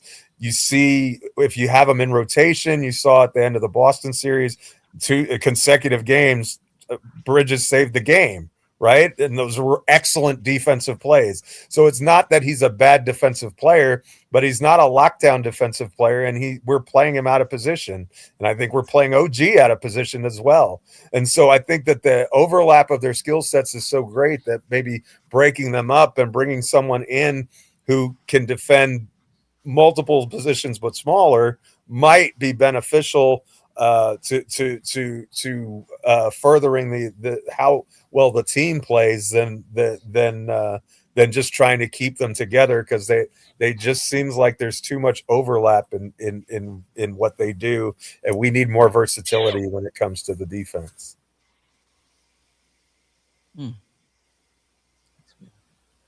That's fair. Okay. Queen. Gotcha. Go ahead. No, I was just say something real quick. Something out of the blue, it just popped in my head. I just want to share with you guys. Yeah, so during the game, they usually have like a a halftime interview with one of the assistant coaches, right? Mm-hmm. And yes, during yesterday's game, whoever the coach was, they give an interview. He was like, "Oh, we getting killed in the paint, and these guys, we letting them."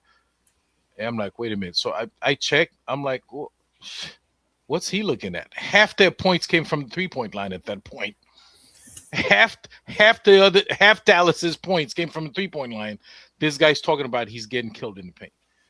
That's Yeah, but when it's half of 75, AJ, that still means they're getting a ton of points in the paint. No, and they were killing us in the paint too. No, you're getting killed from the 3-point line because both. It was both. Both. It was both. Three-point That's what line I'm saying. and the transition deep. They had 27 fat. But That's what I'm harder saying. in the paint too, right? He 27 fast points break. out the paint. I'm like, what about the 3-point line? Is he not seeing that other half? Like that's exactly my point, Jeff. He's saying the paint as if the 3-point. He's not getting killed from the 3-point line. But it was a fast break. All around. 32-2. That was a fast break. That's 30 extra points. 32-2 at some point. That's unacceptable, man.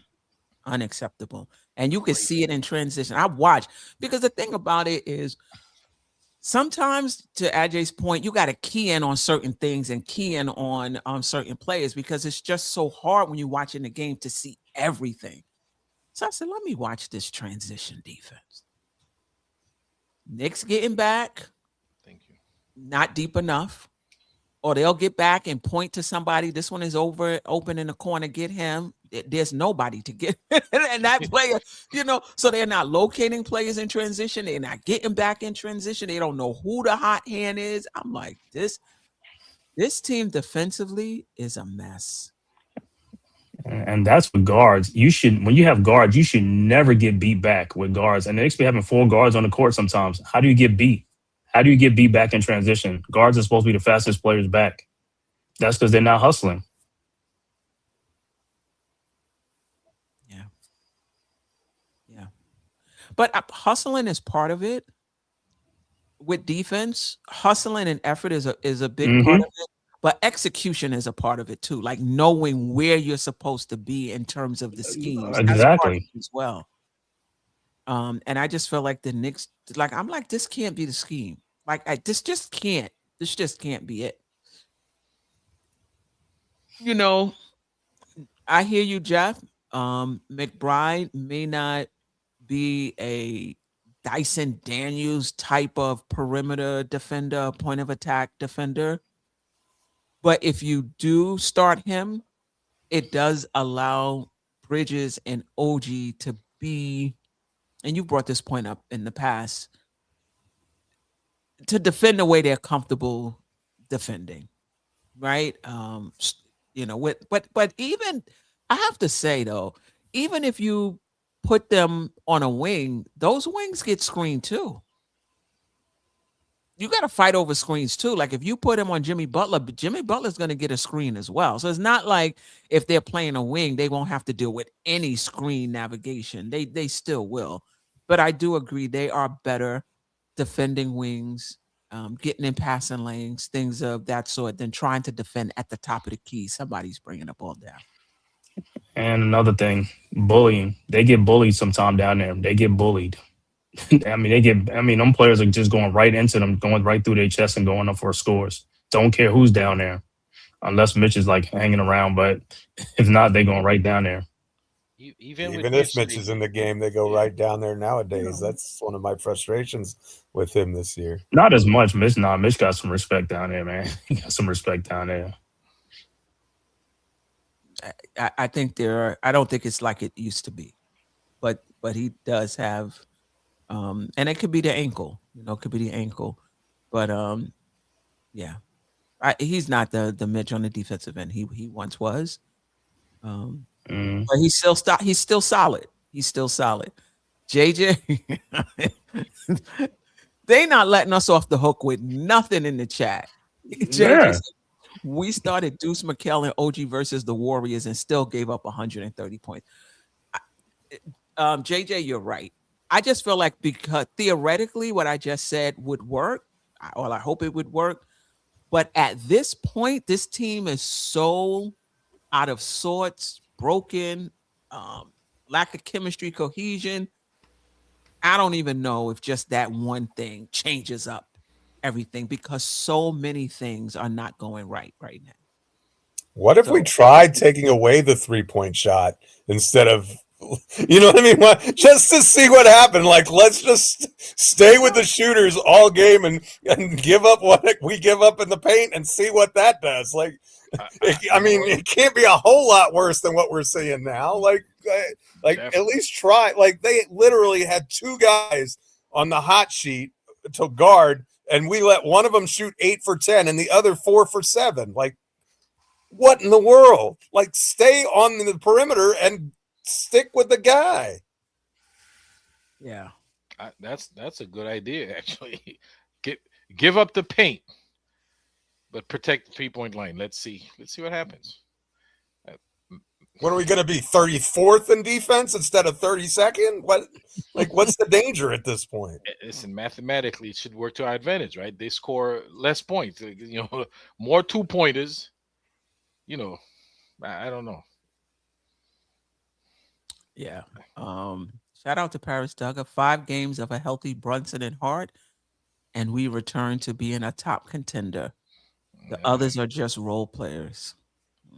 And Hart ain't even healthy. He just came back because we're desperate. He really ain't even healthy. From your lips to God's ears, Paris Duggar. I think it's going to take. I think it's going to take more than that. Well, that's why we play the game. USA dreaming. Okay. A few more comments, then we're going to move on to Cat. And you guys have anything else to say about Bridges and Anunoby? Listen, if the Knicks are looking to make a trade, are you okay with any one of those going if it makes the team? Any one of them going if it makes the team better? Bridges. Try to hold on to. Make the team better. I don't care who has to go. Make the team better. You don't care which one. I don't. I want the Knicks to win a championship. I don't care which 15 guys it is. I haven't seen one in my entire lifetime. Like, I don't care if it's Mickey Mouse and Donald Duck and Goofy that lead us to the championship parade. That doesn't matter to me. You got Knicks on the front. That's the only, and you hoist in the O'Brien Trophy. Those are the only qualifications I care about. Yeah, but Queen, what's out there though? Like who? Listen, sometimes these trades you'll be like, wow, I didn't even know that guy was on the market. So there may be something out there we don't know about.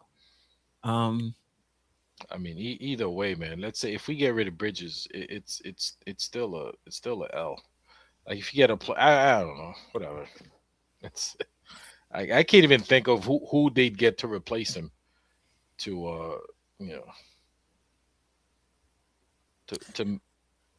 Yeah, I don't know if the player has to be as better than Bridges, but if it makes the team better, would that be okay? Yeah, it would be okay. But then you think back, you're like, damn, we give up so many picks for that okay player, even though it makes the team okay. So, and people say, well, it's only 5 picks. Those kids, they were in the 7th grade. Like, that's not the point. It's the draft capital. It's not the 5 picks or the players you could have gotten with those 5 picks. It's the fact that you can't get a trade because you have nothing else to throw in the trade, to improve your team. You know what I'm saying? And you added a non-all-star to do it. Yeah. So you get them a trade, and I guess that the price is I guess the Rudy Gobert trade and the Dylan. What was the trade that Memphis made to Orlando? Desmond Bain. Desmond Bain, that's right. Got a similar pick package. So maybe picks aren't as valued as highly as we think they are because those are the types of players you're getting with that. And the past, that was the return for guys like Kevin Durant and Kyrie Irving and James Harden and those sorts of things. But draft picks are lottery tickets, but it's sometimes you need that lottery ticket. Yep. Shout out to D Grant. I think this is a great point, and be sure to catch Geoff and I on the recap shows the day after the game. We talked about this as well. D Grant 63. There was never any defense, even when the Knicks were winning. It was covered up by high percentage shooting.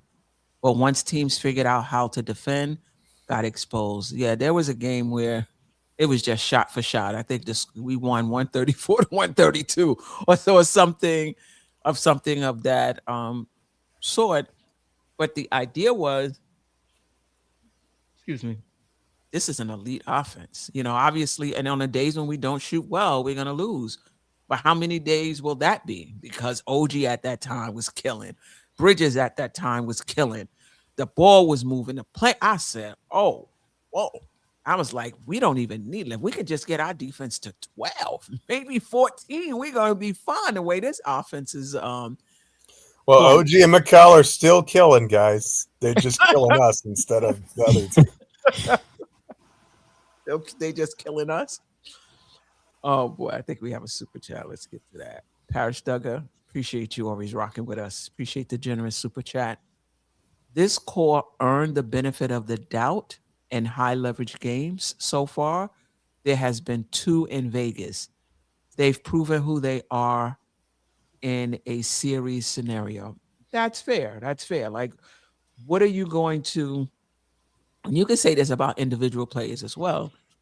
Are you going to put a lot into a bad stretch? Or are you going to look at those high leverage games in the cup and in the playoffs last season? And who is this team? Who is this core really? That's a fair point. And you could say that for any player as well, who's struggling right now. Like, we know who this player is, whether that's Cat, whether that's, I don't know much about Bridges, OG, but Cat's been in the league 11 years. So, is this who he is right now? Is he falling off? Or are you going to, base it on, we know who he is. He just needs to play better. So that's fair, Parish Duggar. So he's taking the macro long view that he knows who this core is. And I take it you're not getting rattled by what's going on right now. Okay. All right. Okay. Anything else before we move to Cat? All right, let's move to Cat. Is trading Cat the cure-all to this team getting right?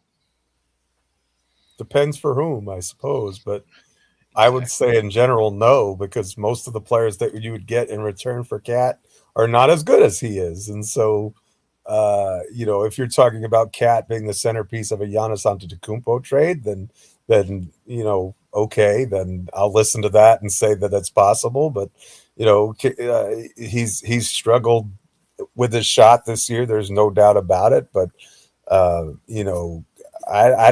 not one who typically believes in just addition by subtraction. Just get rid of this guy and pieces parts is gonna make up the difference. I don't think that's true, and especially when he's our leading rebounder and he's even if he's not shooting the ball well, he still has a gravity that most other players don't have, and it's a gravity that out at the beyond the top of the arc 3-point shots, which are not something that most of our team shoots very often. So it gives us a different look on offense, and it makes us more versatile on the offensive end. I don't think we're using him as well as we could right now, and that's on the coaching staff. I think he needs to figure out how to shoot better. I mean, his percentages are way down, but Right. Look, if you're going to be getting rid of an all NBA player or an all-star player, you better be bringing back an all-star player in return. Or to me, it's wasting assets. I think that I think there are some players that you can trade him for, but the list is pretty small, and those players typically don't become available. So, you can't. I don't think you can just trade Cat for 3 defensive players who don't have any offensive upside, for instance. You know, Lee Escobedo, who's a lot smarter than I am about basketball, and I were having this discussion the other night, and I made the analogy that it was pennies on the dollar for one of his trades, and he thought that was disingenuous, and maybe it was, but that's not what really I meant. What my point is you can't. I don't think you can trade Cat for a player who's 80% of Cat plus pieces parts and have those parts come up better than what the whole of Towns is. And that's just my personal opinion. I admit to being a fan of Towns' game. I think he's one of the most dynamic offensive players that the game has ever seen. For whatever reason, he's struggling with his shot, but you know, and he's frustrating at times. Yes, but you know, and then that's the whole point, JJ. You don't see how you could get equal value for Cat, then you don't trade him. If you're not going to get at least equal value, then you hold on to the asset. You don't just, you know, sell it for at a discount, in my opinion. Mm-hmm. Anybody else? Yeah, I mean, I agree with Jeff. I mean, a player like Cat, like I said, Giannis would be the best one that I would think of, you know, even though that might be hard. But if it is something that's available, I would trade him in a heartbeat for Giannis, who's always in the MVP conversations. Cat is never in the MVP conversations, you know, so that's a difference. And people could say about the shooting, I could care less about shooting. All I need is a bucket getter. If you could put the ball in the basket, that's what I care about. And if you're averaging 20, I mean, almost 30 points a game, you're doing something. You know, Giannis is a one-man fast break. He's an energetic player, and he, like I said, he's a two-way player, so that's even better. But if he's not available, I mean, somebody like Jaren Jackson I've seen so far, yeah, I mean, I could see that happening. I mean, sometimes in the NBA, you're never ever going to get equal value for a player. You know, where Jaren Jackson, that'd probably be about it.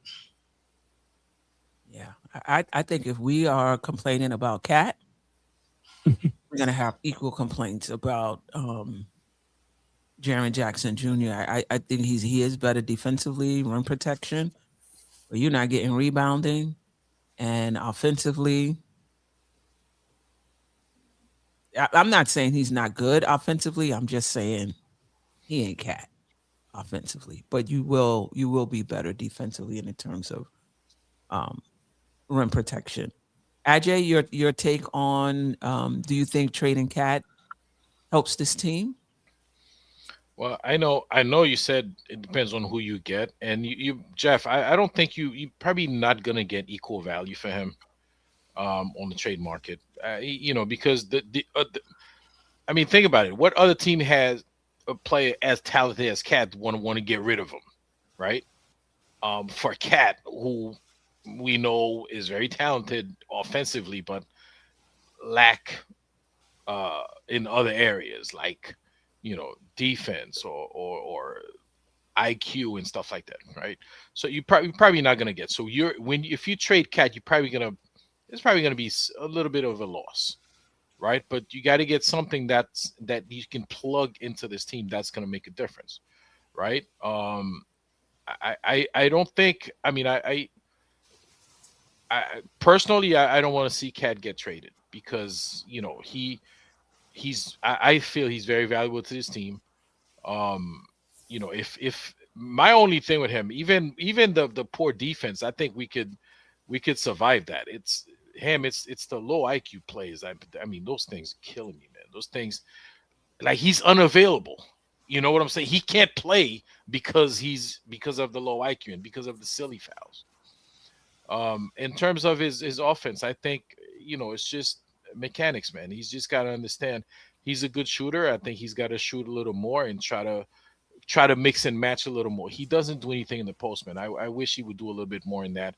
Keep the defense guessing what he's going to do next, because right now he's not shooting well this season, so they know there's like a 70% chance he's going to try to drive the ball, so they wait for the drive, right? They wait to pick his pocket because they know what he's going to do.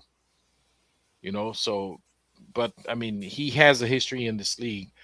We know he can shoot. I just hope he get his shot back, and that'll make a difference. I hope, I hope we can fix him instead of trading him. He's not the one I would want to trade. And if you do trade him, you got to get back a number one or a number two. Like this idea that you're going to bring back some more role players, and then we complaining that Brunson doesn't pass, and then you're going to bring in more role players that's dependent on Brunson. No, if you're going to win a championship, you need at least 2 championship caliber players, and you can argue that Brunson is not a 1, that he's a 2. Well, if that's the case, then you got to bring in a 1. But you can't trade Cat unless you feel like you have a number 2 on the team already. If you feel like Bridges and OG is it, then you can move on from Cat and get some role players to fill in, then do it. I don't think they are. And you need somebody to pair with Brunson if you're really serious about winning a championship. And it can't be just a team, Brunson and a team full of role players. I just don't think that's gonna cut it. And we could talk about chemistry and all of that, but when you get to the playoffs, you need dogs, you need players that could put the ball in the basket and that could get their own shot.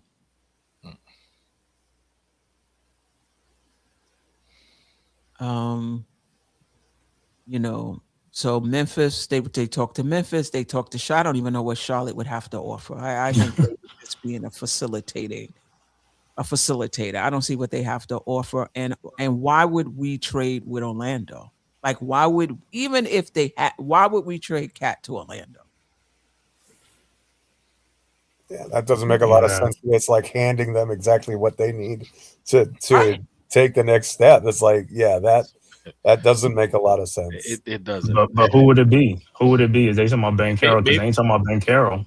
Maybe a multi-team trade. Who knows? Because they talking about Suggs. We don't want Banchero. If y'all hate Cat, you're not going to like Banchero very much. I can just tell you that right now. Yeah, his shooting hasn't been great. And I think one of my fears is that Cat goes someplace to a team that knows how to use him. And he's back to last year's form. He's just not shooting well. Even on open shots, he's not shooting well. Like, we could talk about scheme and they need to put him in better places to make his life easier. But even open shots, he's missing. Yeah. And that wasn't the case last season. He's having a tough season. Listen, all I want to say, I want to see Cat in the playoff. When they play physical and all that stuff, I want to see how he's going to react, just like how Julius Randle did here. And if he can't get through it in the playoff, he's always going to be that type of player. They always going to get in his head. In the playoffs last year, and he did respond. We saw him in the playoffs last year, and he did respond.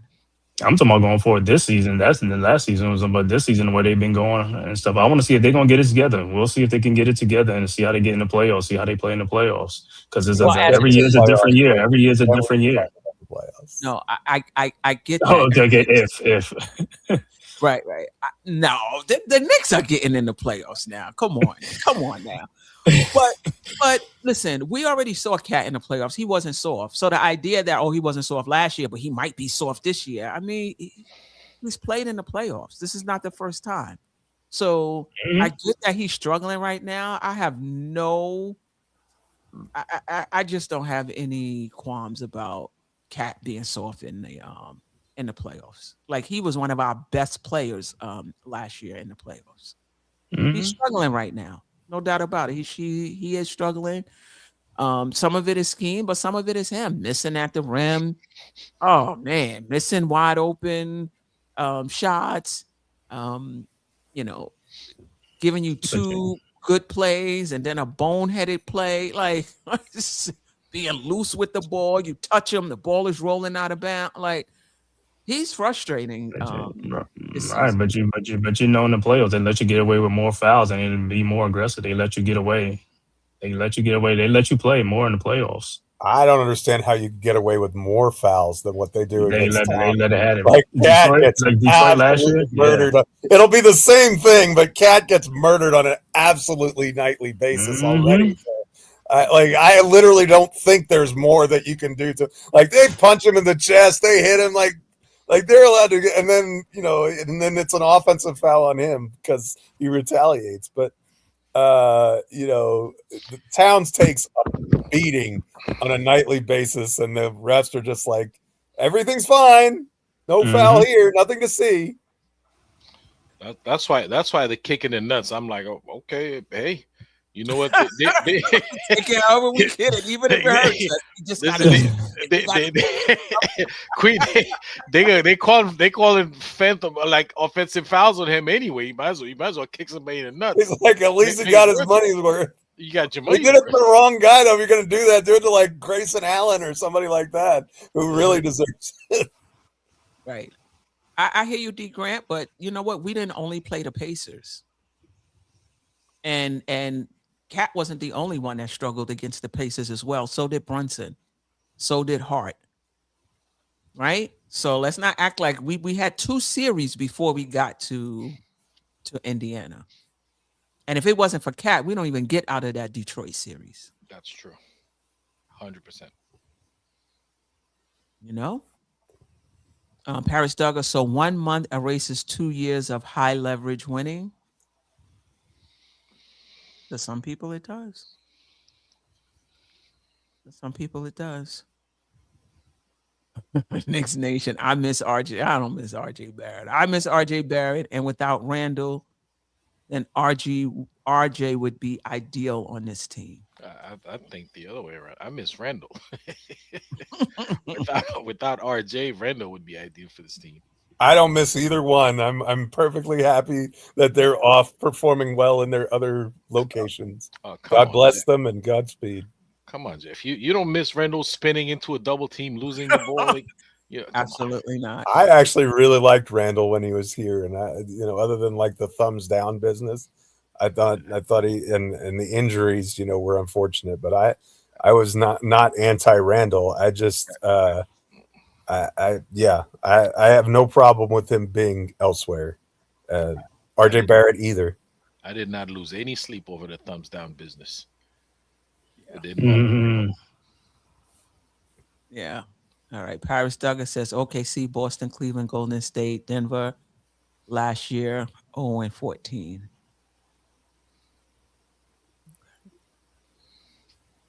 Okay. Yeah. I don't miss. I call that the Bam Bam unit. I don't miss that at all.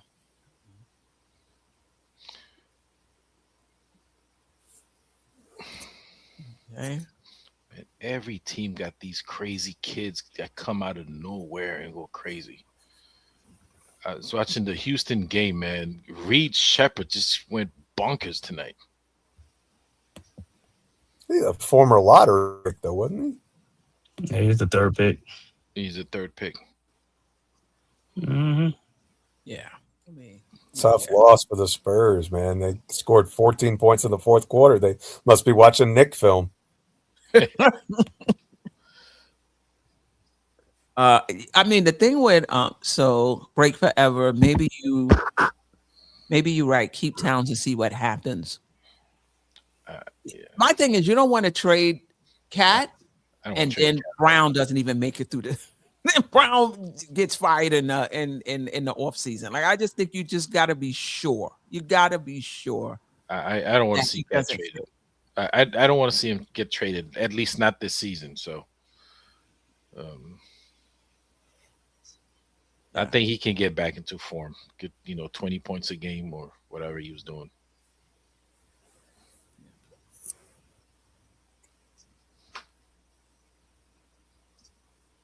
Yeah. All right. Anything else before we get to the front office and get out of here?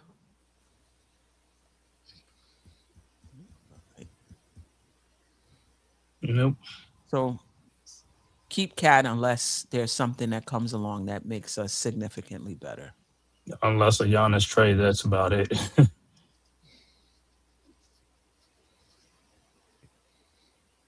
Okay. Yeah, exactly. That's why Tibbs is gone. I don't even think it was X's and O's for them. It wasn't X's and O's at all. It wasn't lineups. It wasn't adjustments. He wasn't talking to them. And he didn't have the support of the players as well. All right. Front office.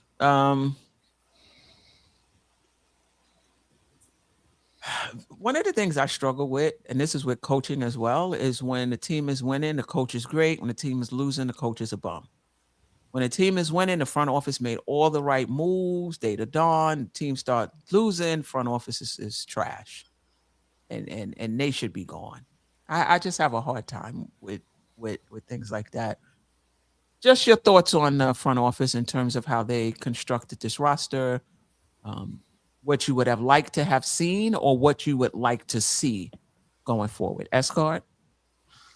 Yeah, I think one of the things with the front office, the only one I could see is the Mikal Bridges trade. I think they really should have got Donovan Mitchell at that time.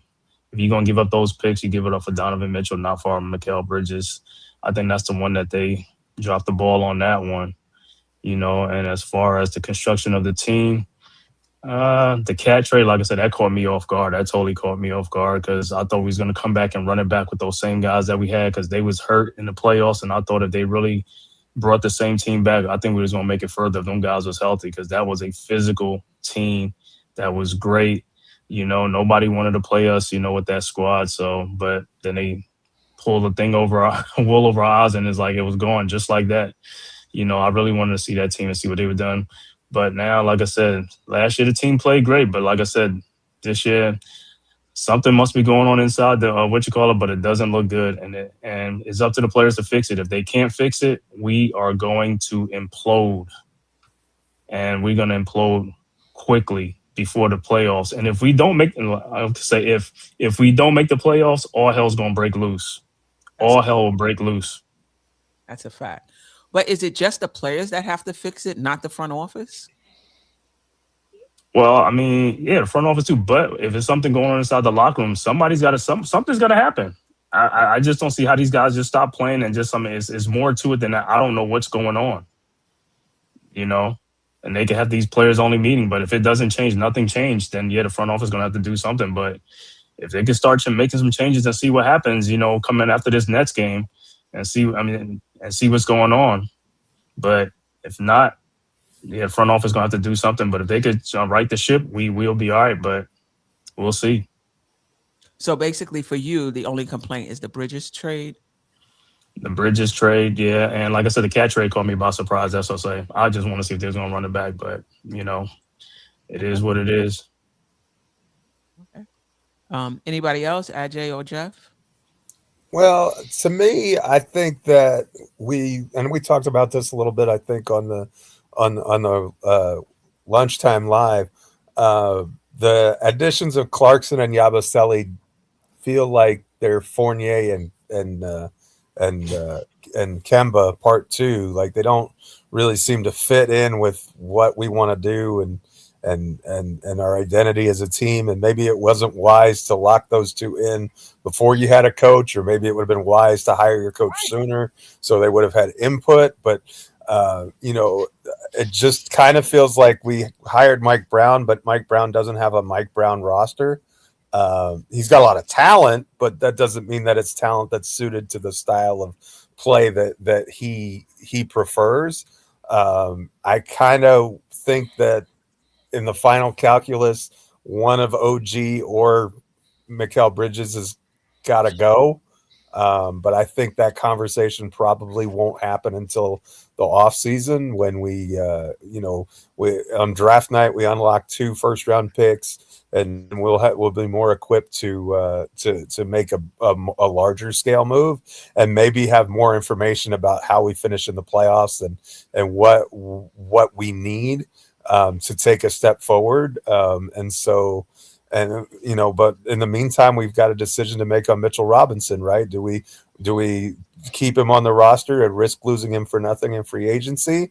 Do we extend him and put ourselves into the over the second apron? I don't think that's what we're going to do. So, or do you trade him and not necessarily get back what you otherwise would given the circumstances? So there are difficult decisions to be made on the roster in the weeks ahead. I mean, you're talking about roughly 2 weeks away, but we can't afford to just sit back and wait for those 2 weeks. We're in crisis mode now.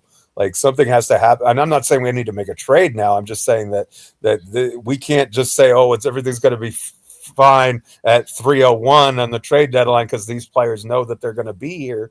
Well, your season could be completely ruined if you don't right the ship between now and then, at least a little bit, right? And so, look, they built this team, they brought in this guy, and if it just doesn't work out, then they deserve to be under scrutiny, and it's ultimately they're the ones who are responsible because they're the ones who put the team together. It would be silly to say, you bought all the groceries, but you don't have any responsibility for the meal that was produced. That doesn't make any sense. Yeah, I mean, we're going to talk before we leave about extending Mitch and McBride. Actually, Ajay, anything on the front office? And you're going to go all the way back to Obi? You know what? I forgot about Obi. Thanks for reminding me. Oh, man. No, but I won't go into detail. So the front office, so there certain moves they make, you like basketball wise, you could see what it is they're trying to do. But I think they made a lot of bad moves. I mean, obviously they made plenty of good moves as well. Like, clearing the way to signing Jalen Brunson, that worked out. But they made moves that you know what they were trying to do, but it didn't work out. And I don't blame them for this. If a player doesn't work out, it doesn't work out. But you can understand the moves that they make. Certain moves they made, to me, make no. Queen, I hated the Cat trade, bringing in Cat for Randall and DiVincenzo. Not because we were bringing Cat, but because we were losing DiVincenzo, who I thought was a formidable guy coming off the bench who could start too. He was coming off the bench, but he was literally a starter coming off the bench. We had that guy. I think we only had him for $12 million. I mean, that was prime. That was great value for what he was producing at that point. We got rid of him to bring Cat. I really hated that trade. The Mikal Bridges to 5 picks again. I mentioned that a little while ago. Not because of the 5 picks or what those players could be, but because of the asset, the trading value of those 5 picks. You kind of handcuffs. You can't do anything because you have nothing to offer.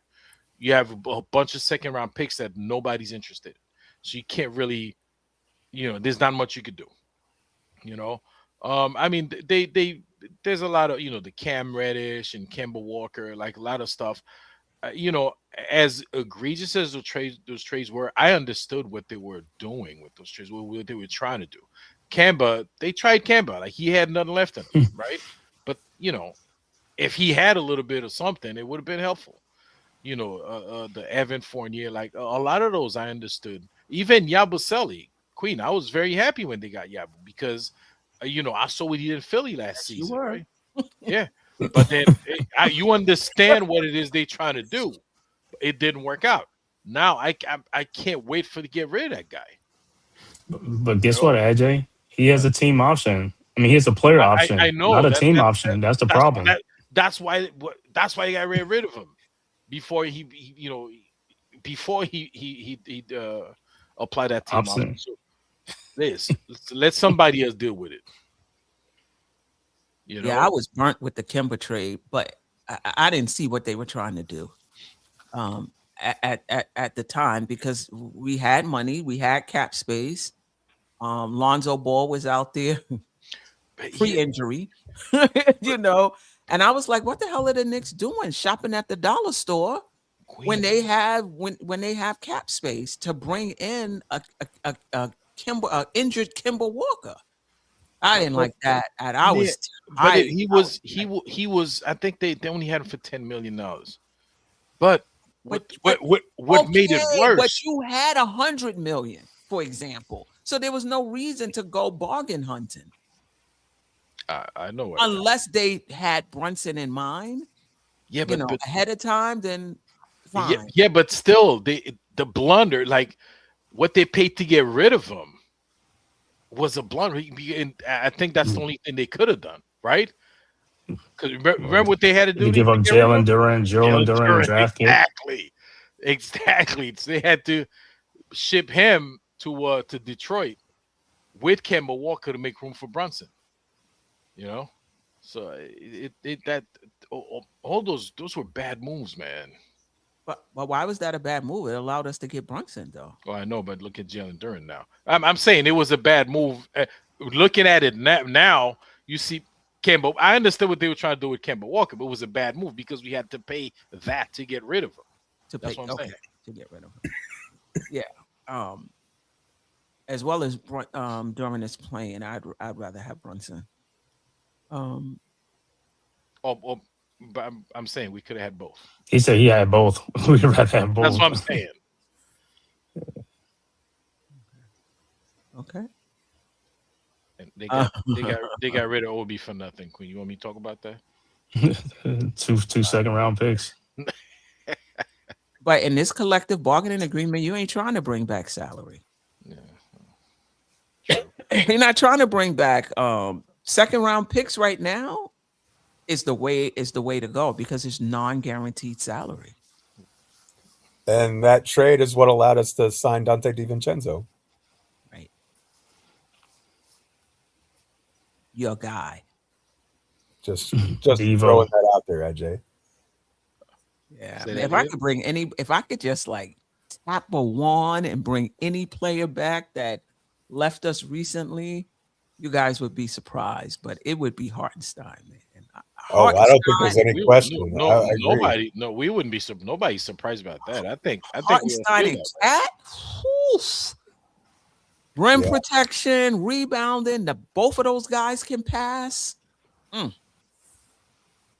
Bring Mitch's best friend back. Those two really go along well. Yeah. No, absolutely. If you could just pluck a player from, like, if there was just like a fantasy draft and you could just take one player from any team and freeze yours, that would be a guy that you could plug in pretty nicely. I don't think there's anything surprising about that at all. I think that's just smart basketball right there. iHeart was a great fit here. I wish we had known that he was going to pop like he did when he signed him to that deal. We could have tacked on an option year at the end, and then, 2 years, right? And then kept him. Yeah. Then I don't. Yeah, that one definitely got away for us. Never happened, and he a champion now. Yeah, Mike Brown is a skunked microbrewery beer right now. They need to get some fresh. That bottle is long overdue. Who was hating on iHeart, man? I thought everybody liked iHeart. Really? I did. Knicks Nation. RJ for me is he would want to bring RJ back. Man, listen, RJ, peace out, brother. I mean, he's playing better now. He's good for him. That trade hurt me because IQ was gone.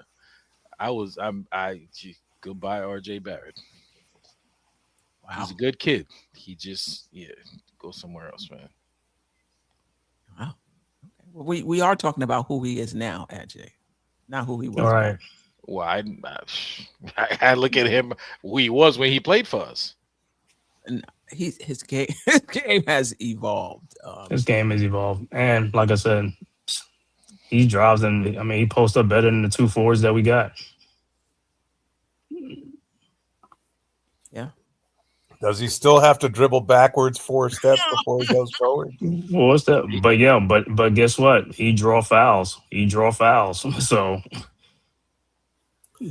his shooting percentages are way up, which makes him a good player.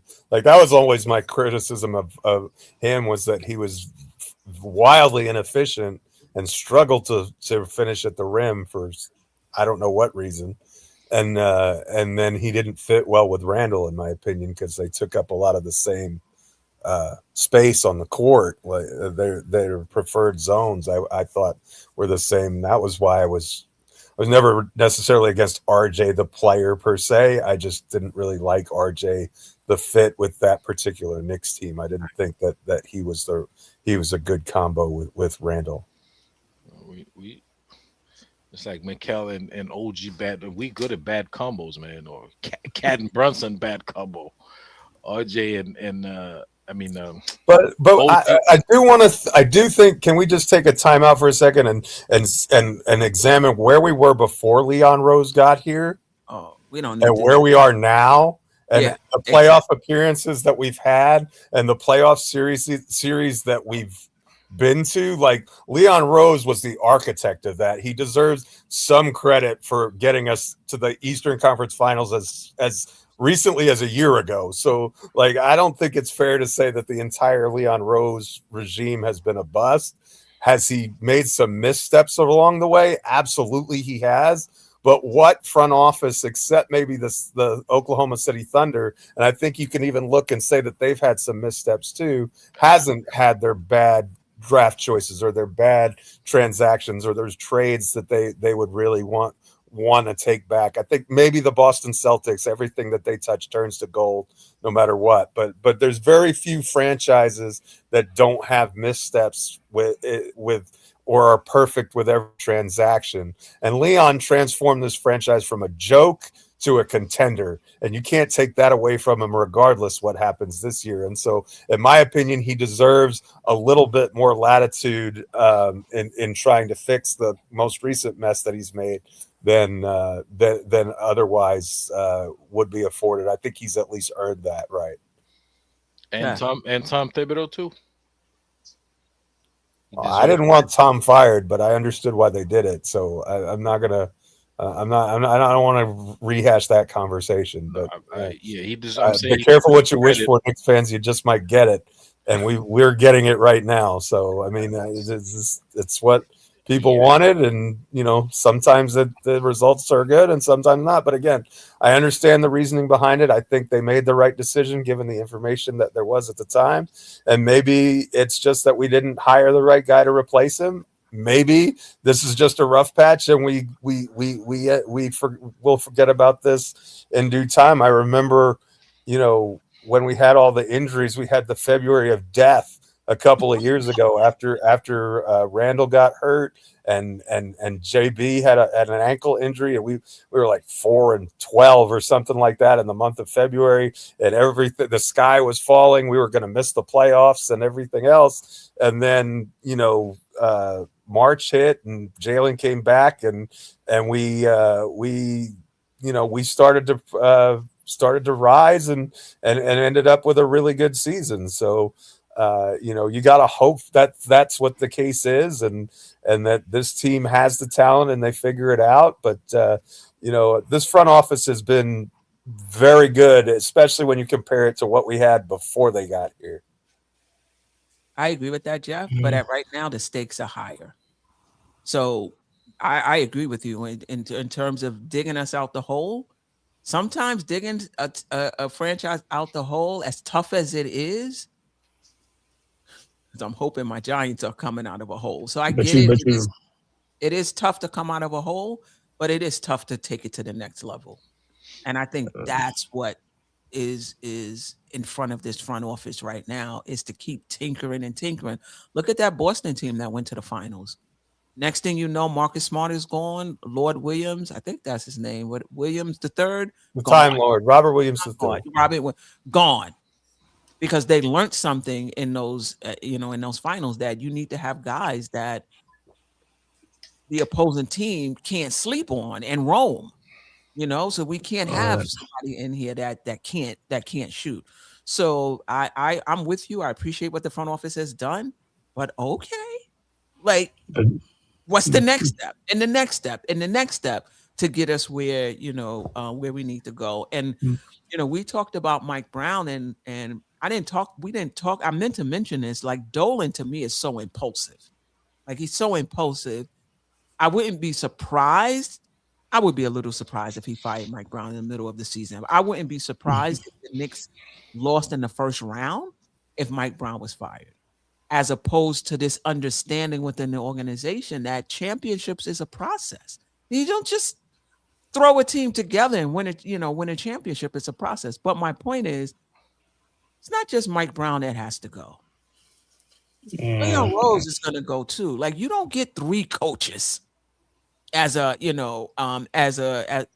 front office. You got two. Make it work. And if you don't make it work, I don't think Leon Rose survives this. Well, the only thing, Yeah. the pushback I would say against that is that James Dolan sometimes is hyper loyal to people he considers to be his guys. Think back to Isaiah Thomas and Herb Williams, who seemed to have a job for like 8,000 years with the organization. And so if Dolan considers Leon in his inner circle and one of his guys, I don't think he's going to be very quick to give him the boot, even if it depends obviously on the severity of it, but I wouldn't be surprised if he decided to show loyalty to Leon, as he considers Leon one of his guys and CAA connections and all of those sorts of things. So he may get more leeway than maybe somebody else or someone like Mike Brown, for instance, who But I'm gonna say this about Leon, and he's done good. But guess what? In fairness to all the other GMs, he came in with a clean slate. He came in with draft picks, money, and asset. Them other guys came in, we were cap struck and everything, and he didn't have to clean up a mess. He just had to make some decisions, because a lot of other GMs had to clean up messes and clean up cap space, and they didn't have time. Because if Leon would have came in with a weak cap strat, it probably took him like 7-8 years to clean it up and get the players in here. So it was easier for him to like do something and clean it up real quick, because like I said, you look at the other GMs, they came in, it was cash strapped, bro, and they had no assets, no draft picks. Yeah, Steve Mills and Phil Jackson, they cleaned it up. They the ones that cleaned it up and wasn't giving straight away picks. Because it would have took him about 7 years. It would have took him 7 years, bro. Only thing about Messiah and a grill is he doesn't have James Dolan to fleece if he's working for James Dolan. So how does that work out for him? I don't know. Let's get credit for the Kawhi Leonard trade, though. That was a good one. Yeah, and Dolan, if I'm not mistaken, did reach out. Dolan really likes Messiah and respects him. That's for sure. Yeah. He's scared of him. Fleeced him with Bargnani trades. Right. The last question I have is about the cap, and Geoff alluded to this earlier, and this is a decision the front office has to make. Hold on, let me just get this out of the way. For those who don't know, I don't know all the ins and outs of the salary cap, but I do know this: when you go over the second apron, it's really hard to improve your team if things don't work out. And so front offices usually try to lock in a team that they feel like really confident, like this is a championship level team.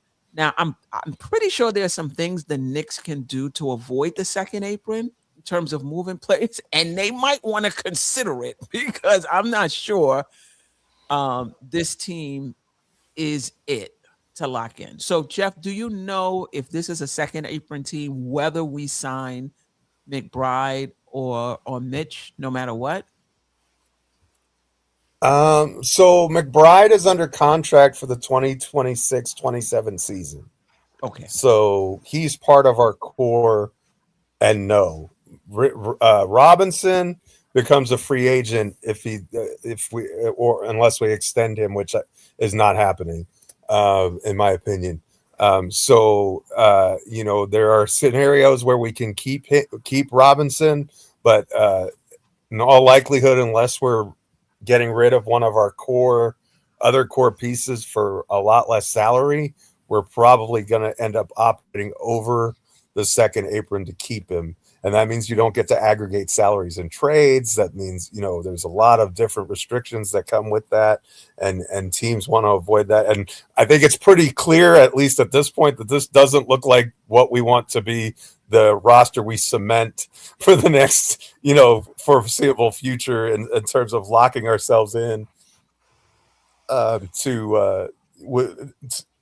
terms of flexibility. So, but as far as McBride is concerned, we're going to come up with an extension decision on him this summer, but we have him on under contract for one more season after this. So we don't have to worry about that. Robinson is really Robinson and Bridges were the guys, and Bridges already got his extension, and Robinson has not. And so that's Okay. that's the key there. But the problem is if Robinson walks for nothing, you don't really have any money to replace him with, right? Because So, but this is the question I have. I just want to make sure I'm hearing you correctly. Unless we make other moves, signing Mitchell Robinson puts us over the second apron. correct. But if we don't sign him, it's not like we can replace, go out and get somebody else who's making $14 million. So the decision is to go over the second apron or basically lose him and not be able to replace him. Okay. All righty. Okay. So we will take McBride off the table. He's extension eligible, but he's under contract for next year. What you've seen from this team, because this is a bigger decision than is Mitchell Robinson impactful. I think the decision is, from what you've seen from this team, is this a team you want to lock in?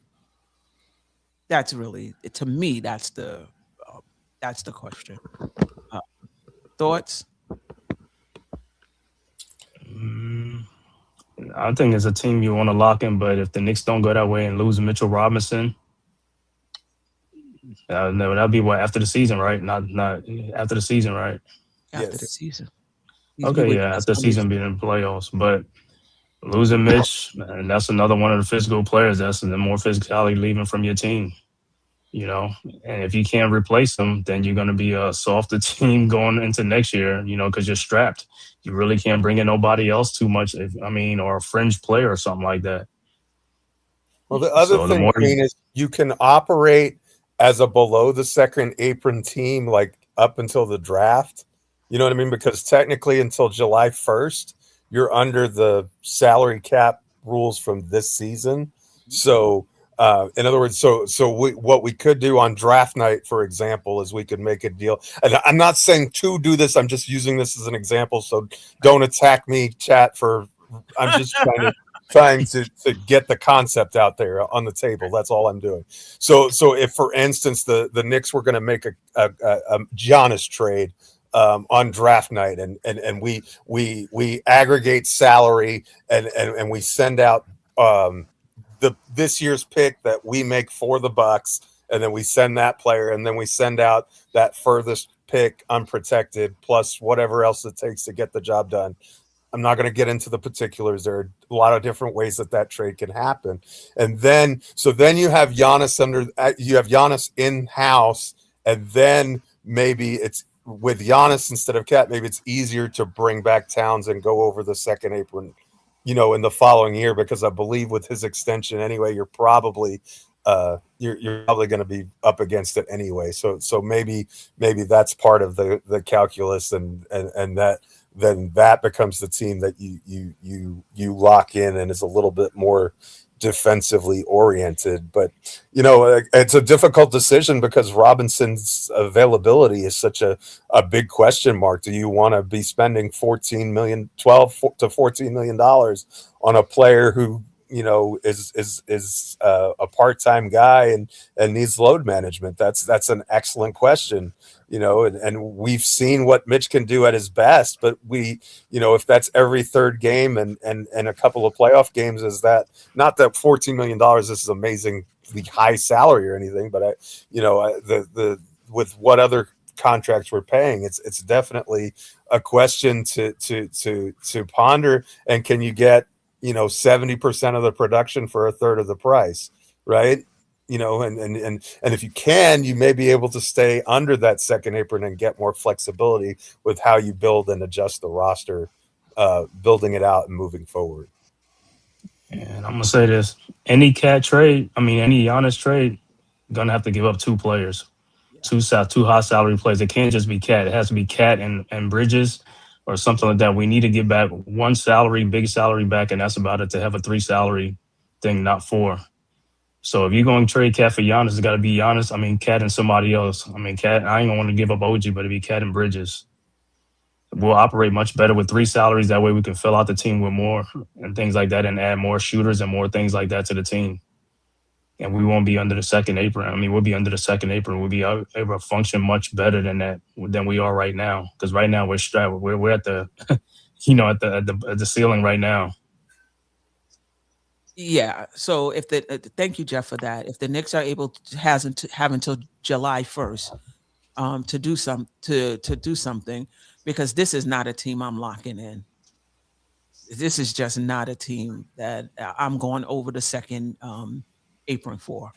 And so if the Knicks can, do something before July 1st, and open up salary, that's great. But I would lose Mitchell Robinson for nothing before I lock this team in as is, because this team is not it in my opinion. And the thing about locking the team in is that if Mitchell Robinson was to get hurt, it's going to be hard to replace him because you're over the second apron. There's a lot of restrictions. So how are you going to go out and get another player? You got to have the salaries to match and the whole. Yeah, it's very, very restrictive, very difficult to do. No question about it. Yeah, it's difficult. So it's go ahead. I was gonna say you have a super. Yeah, I'm gonna get to it. Shout out to Josh, Long time no see, my guy. I hope all is well. formerly known as Uncle Fulio. Appreciate you. Salute Steph and the crew. This team has been blown out more in 43 games than they have during the entire 5 years under Tibbs. I'm looking at Mike Brown and the flawed hiring process by the organization. Listen, two things could be true. One, Thibodeau needed to go because the players were no longer listening and he didn't have a relationship with the front office. But that doesn't mean Mike Brown was the best hire.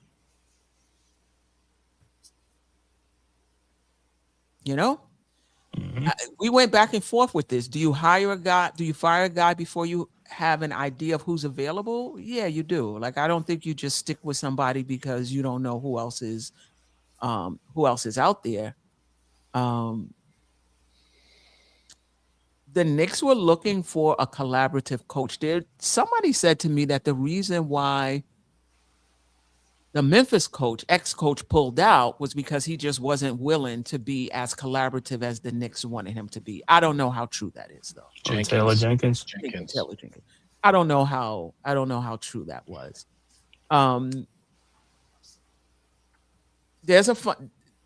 I think collaboration is important. You do need that. There needs to be, between the front office, the coach, the players, there needs to be some collaboration. But there has to be a line. There has to be a line. The front office knows more about certain things. The coach can put their input in. Front office make the final decision because they know more, right? The front office can be collaborative with the coach about what they're looking to do. CBA, we got to play these younger guys because 2 years from now we're going to need them in the rotation. Fine, but game to game, the coach has to make that. I get you. I hear what you're saying. I'll do my best to make that happen. But game to game, it's the coach that has to make the final decision. You can't just force a coach to, give players so many minutes. So we'll see. I mean, this is a tough stretch. Somebody said, I don't know if it was in this show or I think it was in the comments. I was reading the replay games comments and said you can't judge a plant when they're just a sprout. And so, the Knicks are still in the process of becoming. Mac Brown is still in the process of putting his stamp on this team. We can't, Right now, that stamp, you can't even mail a letter, though. You gotta. It's not going well. Shout out. Thanks, Josh, for stopping by and with that comment.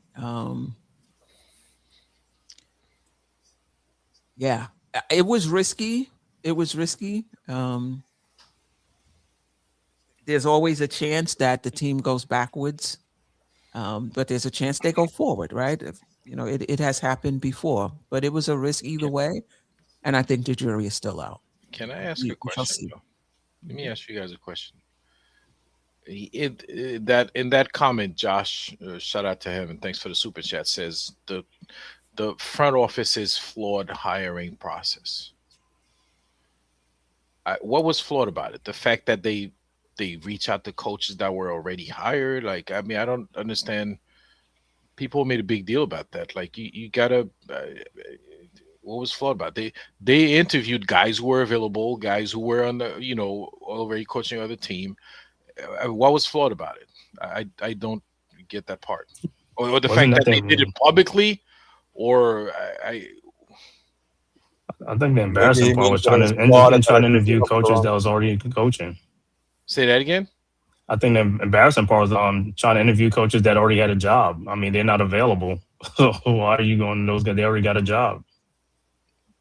I think That was flawed. I think I I don't think know. so. It's like they're under contract. I mean, isn't that tampering Really? or something? Like the guy's under contract. How are you going to try to get him? He's a coach. He's under contract. That's how it's done in the world, man. When a headhunter come out, reach out to you, is that a flawed process? Like that's how you people, companies go out and get the best people and make them offers. You could say yes or no. You don't have to wait for somebody uh to be unemployed to make him an offer. When you try to get the best people, when you run a company, you try to get the best people for your company. If that person happens to be working for another company, you go after them anyway. I think that's the right thing to do. Whether they hire, and in fact, if they're not hired, that's probably because they're not the best people. So you probably should go after those who already have a job, who already have a proven track record. You go after those people first. I mean, was it flawed because they turned them down? I don't think that was their fault. I'm just asking the question. Everybody, that's the common thing out there. But I'm sorry, if the best person for the job is hired, I'm gonna try to make him a better offer than where he's at to bring him on my team. That's what I would do. Yeah, I think it wasn't just one coach. It's like a couple of coaches. It wasn't just I, one. If I it's would. just one, that's okay. But it's like three, four. That Listen, you just getting shoot down, rejected by 4 or 5 different coaches. okay, but the process itself was, to me, that was the way to go. If there are if there are 10 coaches in the league like hired that I think will do a good job with my team, I'm gonna ask them, hey man, you want to look at this job over here? I got this for you, man. Do you want it? If you say no, I'll go to the next one. And when I go through all those, then I go to the next best thing. The next coach who's not hired, who's not working, and I think that's the thing to do, man. You go for the best people, whether they hired or not. That's what companies do. What world are we living in? That's what they do.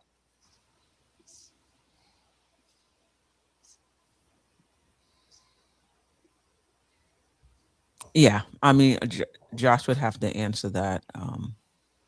Mhm. Would have to answer that question. Which part of it that he felt was flawed? Maybe he just thought the conclusion that they arrived at in hiring Brown was the flaw. I don't know. I didn't talk to him, but maybe he was just not on Mike Brown's. Maybe he's not a fan of Mike Brown, and he decided, Yeah, but that's whatever process it was that landed on him had to have been yeah, but flawed. because He you was the don't wrong like leader. Mike Brown doesn't make the process not the right one. That's not. You don't like him, I get it, but that doesn't make the process itself not good. Maybe it was the process when it came down to the last two. Like, I don't know. I don't know. I don't know. Everybody, a lot of people say that. Maybe you could. It was public. Maybe the rejections, but the rejection is not part of. That's not part of their process. That's the result that they didn't succeed, but they got to keep going.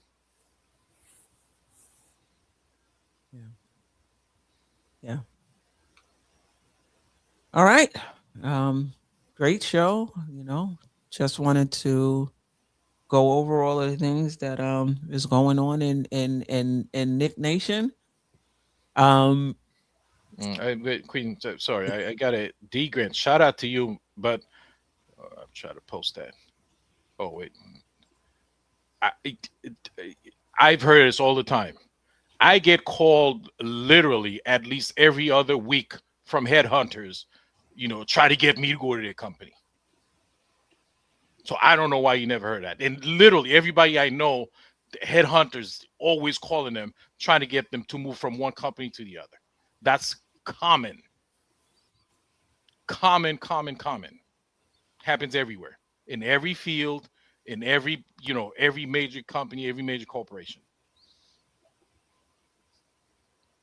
Thanks for the comment. All right. Yeah. We got the game against Brooklyn. If they lose against Brooklyn, we might have to come back on Thursday for an hour. Listen, Emergency. I'm doing a game tomorrow. So oh, you are? I'll see. Yeah, I'll be like, man, they better not embarrass tomorrow, man. Okay.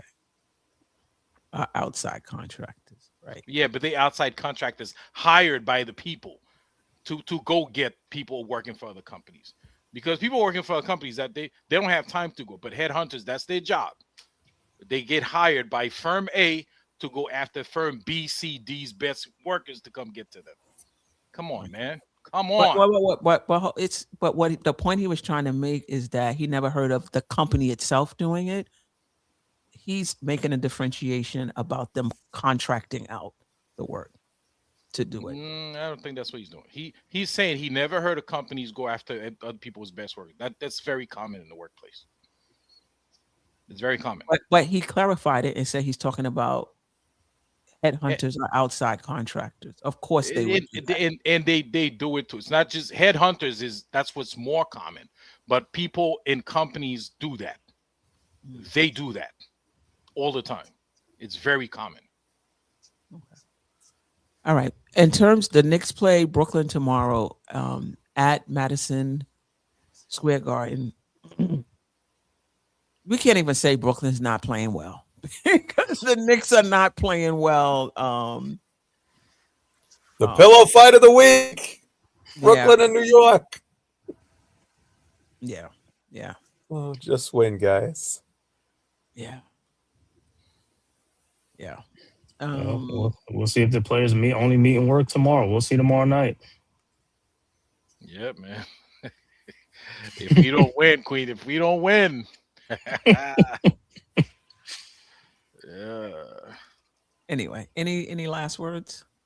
First of all, Escott, thank you so much for joining us tonight. You really elevate the conversation. We enjoy having you. You're welcome. Obviously, any chance you get. I know you're a busy guy.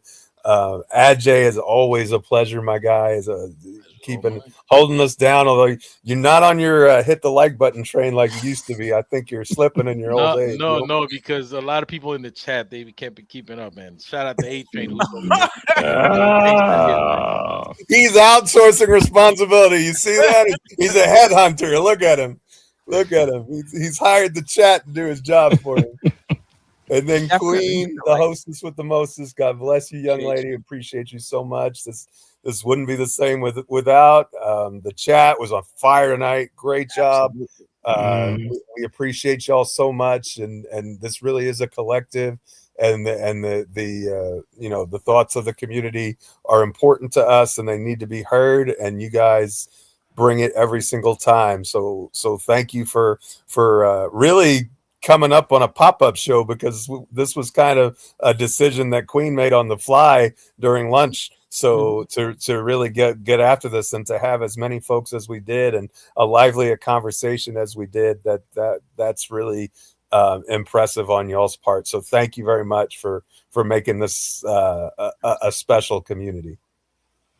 All right, man. Thank you guys for always having me, man. Always a pleasure to be on here. Geoff, as always, man. Great insight, man. Love the chopping it up, as well as Ajay. Always as well, man. Always remember, hit that like button, man.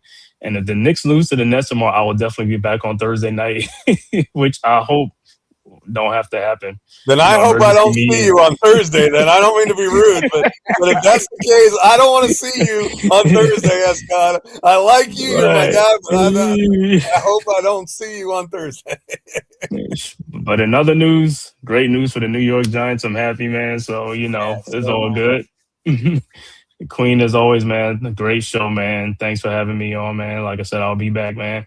Anybody want to check me out? I'll be on tomorrow night, the Man Cave podcast, doing the Knicks and the Nets game. Calling them, live play-by-play. So I'll be on there tomorrow night at 7:30, whatever to be on.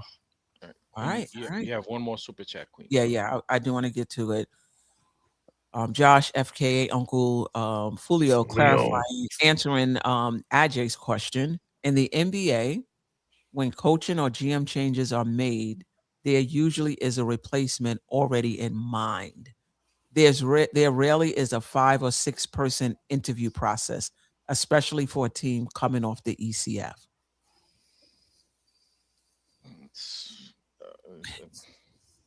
I guess the question I have, Josh, is if you know this coach, if you no longer believe in the coach, you no longer believe in the relationship,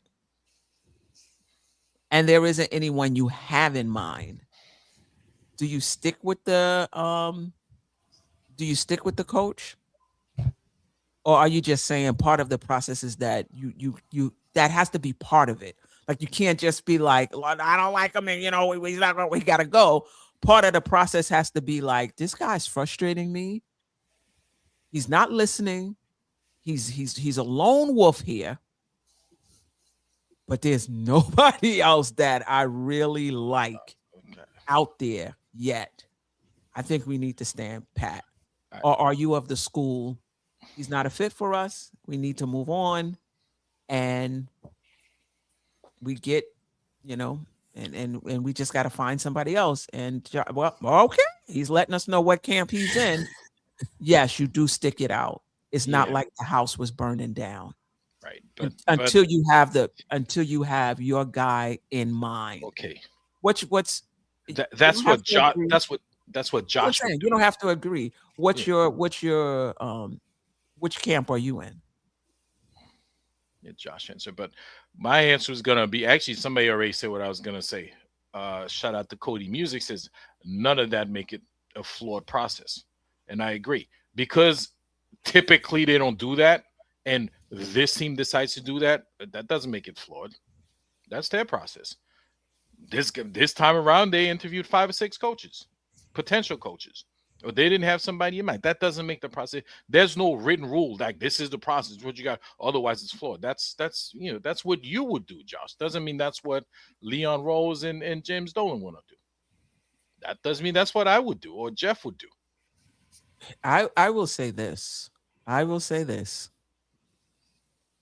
Just the year before you signed him to an extension, you knew who Tom Thibodeau was when you signed him to that extension. You knew he was a lone wolf when you signed him to that extension.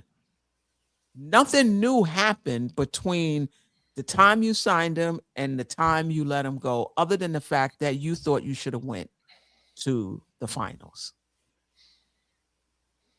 Because from what I'm hearing, they didn't fire him because of X's and O's. They didn't fire him because of adjustments. They fired him because the relationship wasn't there. Okay. But it hadn't been there for a while. Can I here's why, based on what Dolan said, right? This is how I understand it, right? They fired him because he was lack of collaborating with the front office in terms of developing players. He talked a lot about developing young players. He said developing young players is not just to develop them so they could become great players, but also as trade assets so you could improve the team. Tom Thibodeau didn't want to do that, okay? The year before that, believe it or not, he was playing the young players because we had a bunch of young players. We had Obi Toppins, we had Emmanuel Quickly, but the last year. But those guys were in the rotation, though. That was very. Yes, no. That's different. No. How is that different? That's different than when you have a core vet rotation and you got guys that are not ready and who are out of the rotation that they're asking you to play. Hold on. Quickly, Grimes, RJ Barrett, they were the rotation. The rotation was just young. That's different. They put them in the rotation as part of development. Okay, that's what he was saying. There was nobody else to compete against, though. It's not like they had other veteran players for them to sit behind. As soon as Dante came, Quentin Grimes exactly. As soon as Dante came, Quentin Grimes went to the bench. Well, not soon enough, if you ask me, but eventually he did. That again, I think that's what happened. That's part of the reason why. That's not what I think. That's what he said. But again, that's still collaboration. We want you to play the young people. You're not playing the young people. You're not listening. That's my point. It wasn't about, which I thought it was going to be about, lineups in the playoffs, schemes in the playoffs, adjustments in the playoffs. It wasn't even about that. It was about collaboration. This is what we need you to do, and you're not listening. Listen, same thing. We're talking about the same thing. You're just being more specific about what the collaboration was about. Yeah. But I mean, that's what he said. But again, I don't see anything flawed with their hiring process. That's what they choose to do. That's what they do. That doesn't mean that's what's done every day or every time there's a coach, there's a vacancy in a coach position. Every team go about the different way. Every front office, every general manager do their own thing differently. All right. So you don't see it as flawed. He does. That's what I'm saying. That's all I'm saying. Yeah, you don't see it as flawed. He does. Last comment, Dolan runs the Knicks like a corporation, which is part of the problem on the basketball side. But that's a different conversation for a different day. I do think he's a bit impulsive. I don't think he understands what it takes to win a championship.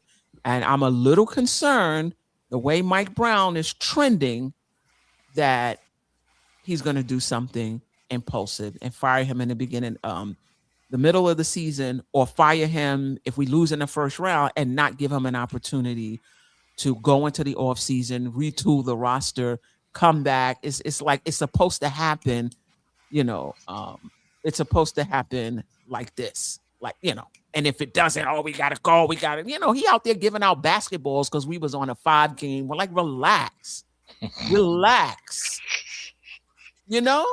because we were winning. We were, oh my God, let's get out there. Oh, the team is really turned it. It's a process. It is a process. So let's see. Hopefully he's patient and allows Mike Brown the opportunity to, see what he can, see what he can do. Mm-hmm. No, just put that in there for Wiz. What about that? Anybody else who's interested in the play-by-play tomorrow? All right, Wiz, amazing show. Oh, no, that wasn't it. Amazing show. I heard 80%, so I will also be part of the replay gang. See you on Thursday. Oh, he already got us on the show. No, we're not going to have a show if we win on Wednesday. We're rooting for no show on Thursday, and I love the show. We do not want a show on Thursday, Wiz, because if we hit Thursday, that means we lose tomorrow. Better not, man.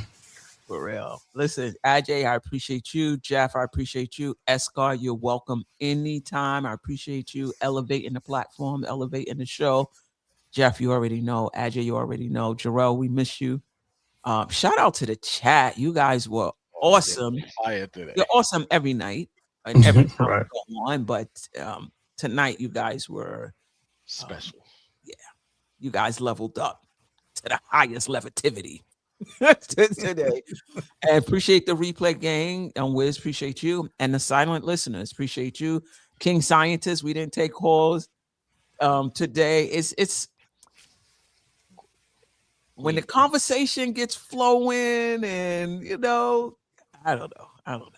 But we appreciate you listening to the show. Being part of the silent listeners gang. I was gonna say, the chat was tight. It was crazy because they even made David Smith stop talking about cat hair. So I mean, it was coming in, coming crazy. Yeah. Anyway, Geoff and I will be on Thursday, 12:30. Eastern Standard Time. I forgot we have a global Yeah, global It's in listeners. Western Central, right? no, Right. I'm the Central Standard guy. She needs to be. She did that for my benefit. She wasn't. Right. She was trying to hide it and couch it, but that was directed directly at me. She's like, "Hey, Bozo, 11:30 Standard. Right. Because I always ask her. Because I always and Wiz, who's like 12 hours behind wherever he's at. Like, which part of the Golly. world he's in? He's on the West He's Coast. 3 hours behind on the West Coast. I'm gonna be in Ghana in February, and my plan is to still do the show. Wow. With the 5 hour time difference. So yeah, I'm looking forward to see new subscriber. Then the Queen and her on Thursday, definitely. Anyway, until next time, family, we appreciate you. Peace. Sister, you're one of a kind. Yes. Oh, sister, it's time you That's her. shine. Dope Soul. Where you at? Where you at?